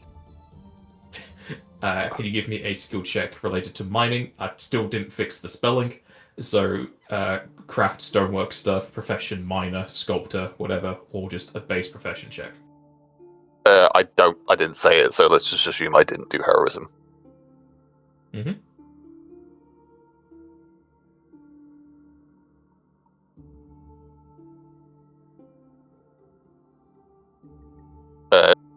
Yeah, profession. I have 8 points in profession, which sucks. Oh well. It's probably better than mine. There's like 20 different professions. I have profession gravedigger. Does that help? No, what? It's digging. It's digging with a shovel. It is. No, Yeah, I have an antique shovel. Edwin's original profession, like before we went this in Hall Adventure, was like partial gravedigger, partial medic.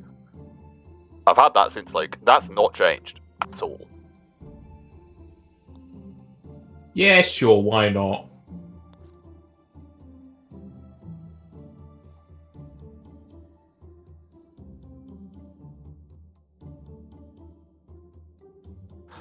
Sorry, did anyone in the house have better than 7? To be clear. Pardon? Does anyone else have better than 7, or is it just? No, it's just Is it on you? It's you. God. That's on you.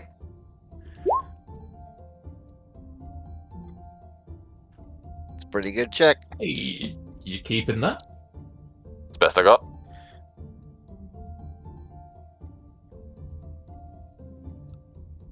Alright, as you are digging throughout the day, making sure to either have sacks underneath or digging above you so it falls onto you, Edwin, you will catch in your hands a gem the size almost of your head, probably closer to your brain, as you will dig out a Skullfist diamond, which is a diamond that has many more cuts into it, but it has sort of white veins. That's why many people call it a skull. As it is very expensive and could be put into your wrecking mine score total. I think immediately he's gonna walk to Al and just say, "Another one for the Horde."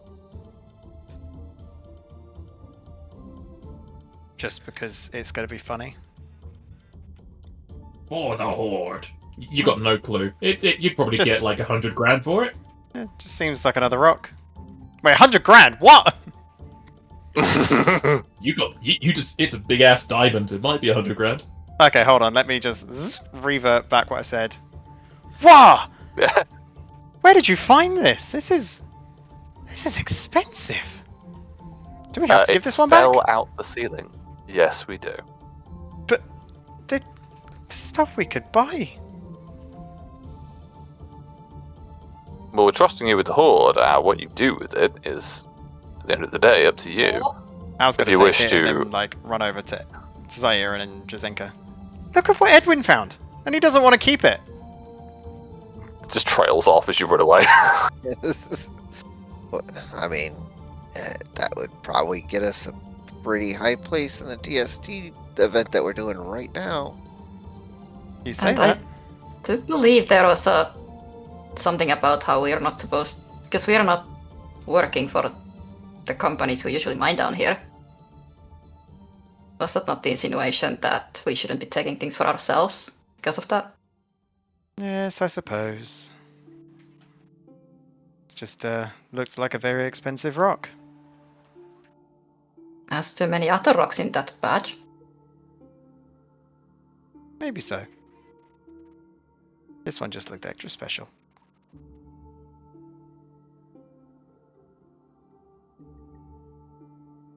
It is quite a find, I admit.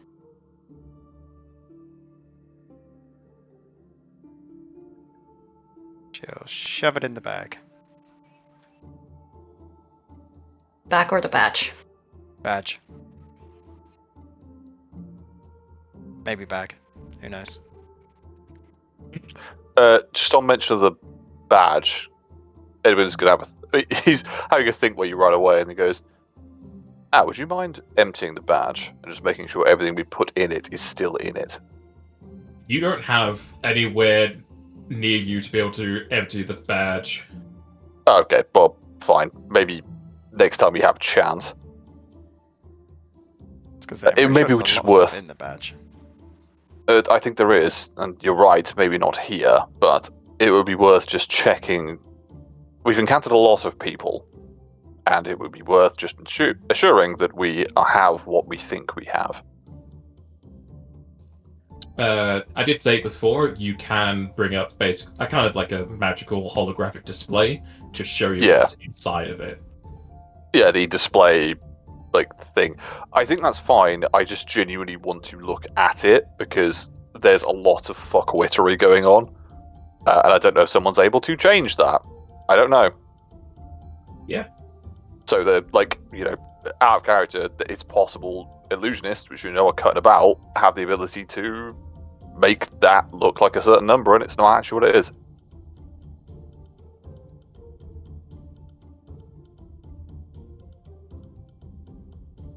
But that's all I got. Alright. Are you doing anything with said fort, or are you just not going to because it's not a good area to do so because there's too much in there? No, I would say what I said to Al after she runs off and talks about the diamond, but we can't do anything about it now. It's more just when we can. I don't know if we're going to go to the surface to do a drop-off. I If can't you remember, drop off sorry. materials, you end your Yeah, task.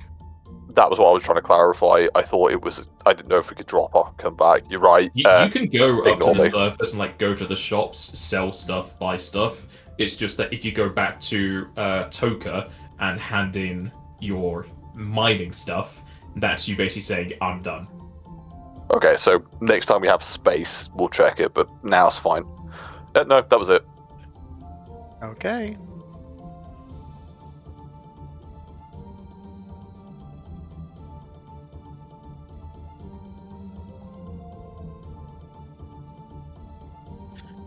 Alright.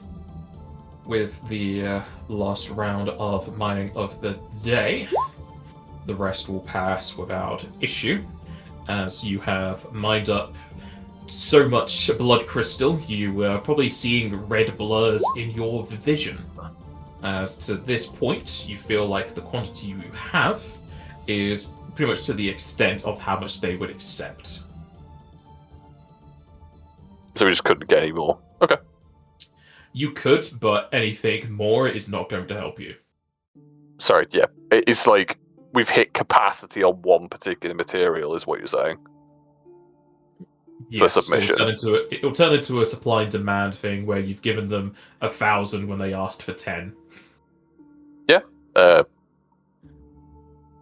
Well done, everyone. I think we've done well there. I would say when we leave this chamber, we should be aware of potential ambush. We've had no assault and no sign of sensors. It doesn't mean we didn't see one. Oh, sorry. We didn't see one. It doesn't mean one wasn't there. And it also doesn't mean that there isn't an ambush waiting for us somewhere nearby. That's what I'm saying. I wouldn't be surprised if there's one outside this chamber. Yeah. From what we said before, there's only one real main entrance and exit. Is there another one we would go down, or would we sort of backtrack to go elsewhere? There could be one at the far end of this chasm. It's just be depending on how far you want to be going in which direction. I would almost ask then, we're on day 6 of 4. How long would it actually take us to walk back to the surface? To hand in, because we have to factor that in. We have those escape. You have the escape exit items that just bring you outside. If you were to walk manually, you either need to find a new lift or go back to the original one. To go back to the original lift, it's probably going to take you 2 days. The problem we have there is, even if we use the escapes, they can randomize where we go.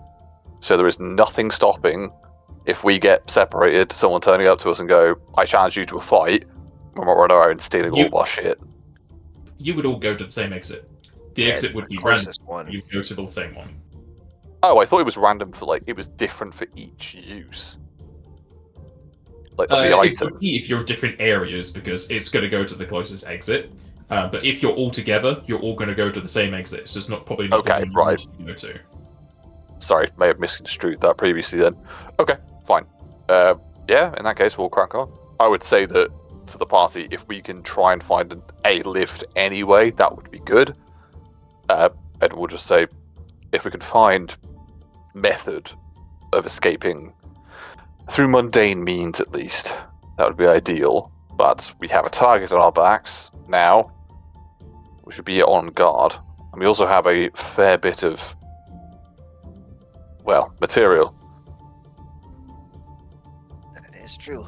Anytime until we get to the turn-in, we could be confronted.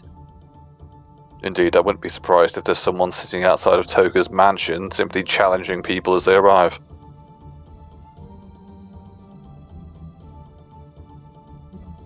Be nice to stretch a few limbs, though. I know. I'm sure we'll have other challenges in here, but we should get moving. Yeah. We don't really know where anything else is around here, so our only chance of finding anything new is to kind of stumble upon it. So Indeed. maybe keep moving in the same general direction of away from where we originated. I can't. That's really worked tell. out well enough so far. Indeed. I can't really tell which way we've been going since I don't really understand dungeons, but you guys seem to have a pretty good feel for where we're going. It's hard to explain, but yes, we're not going in particularly a specific direction. The tunnels move oddly, but we can move, certainly. Yeah. I just feel like we've kind of been going in, if I was looking at a map, maybe like a northerly direction overall. But You went north, east, north, northwest, north, and then northeast again. yeah. I was completely guessing, by the way. I was not sure which You've mostly way. been going north. Alright, so you're going to the opposite end of the chasm, so away from where you entered, yes? If we can, yeah. See if we can find another way out. Alright. As you climb your way to the opposite end of the chasm, it's possible it's going to take you some time, much more than you have left in the DST, maybe a week, maybe more, as we will end the session here. Did I just completely miss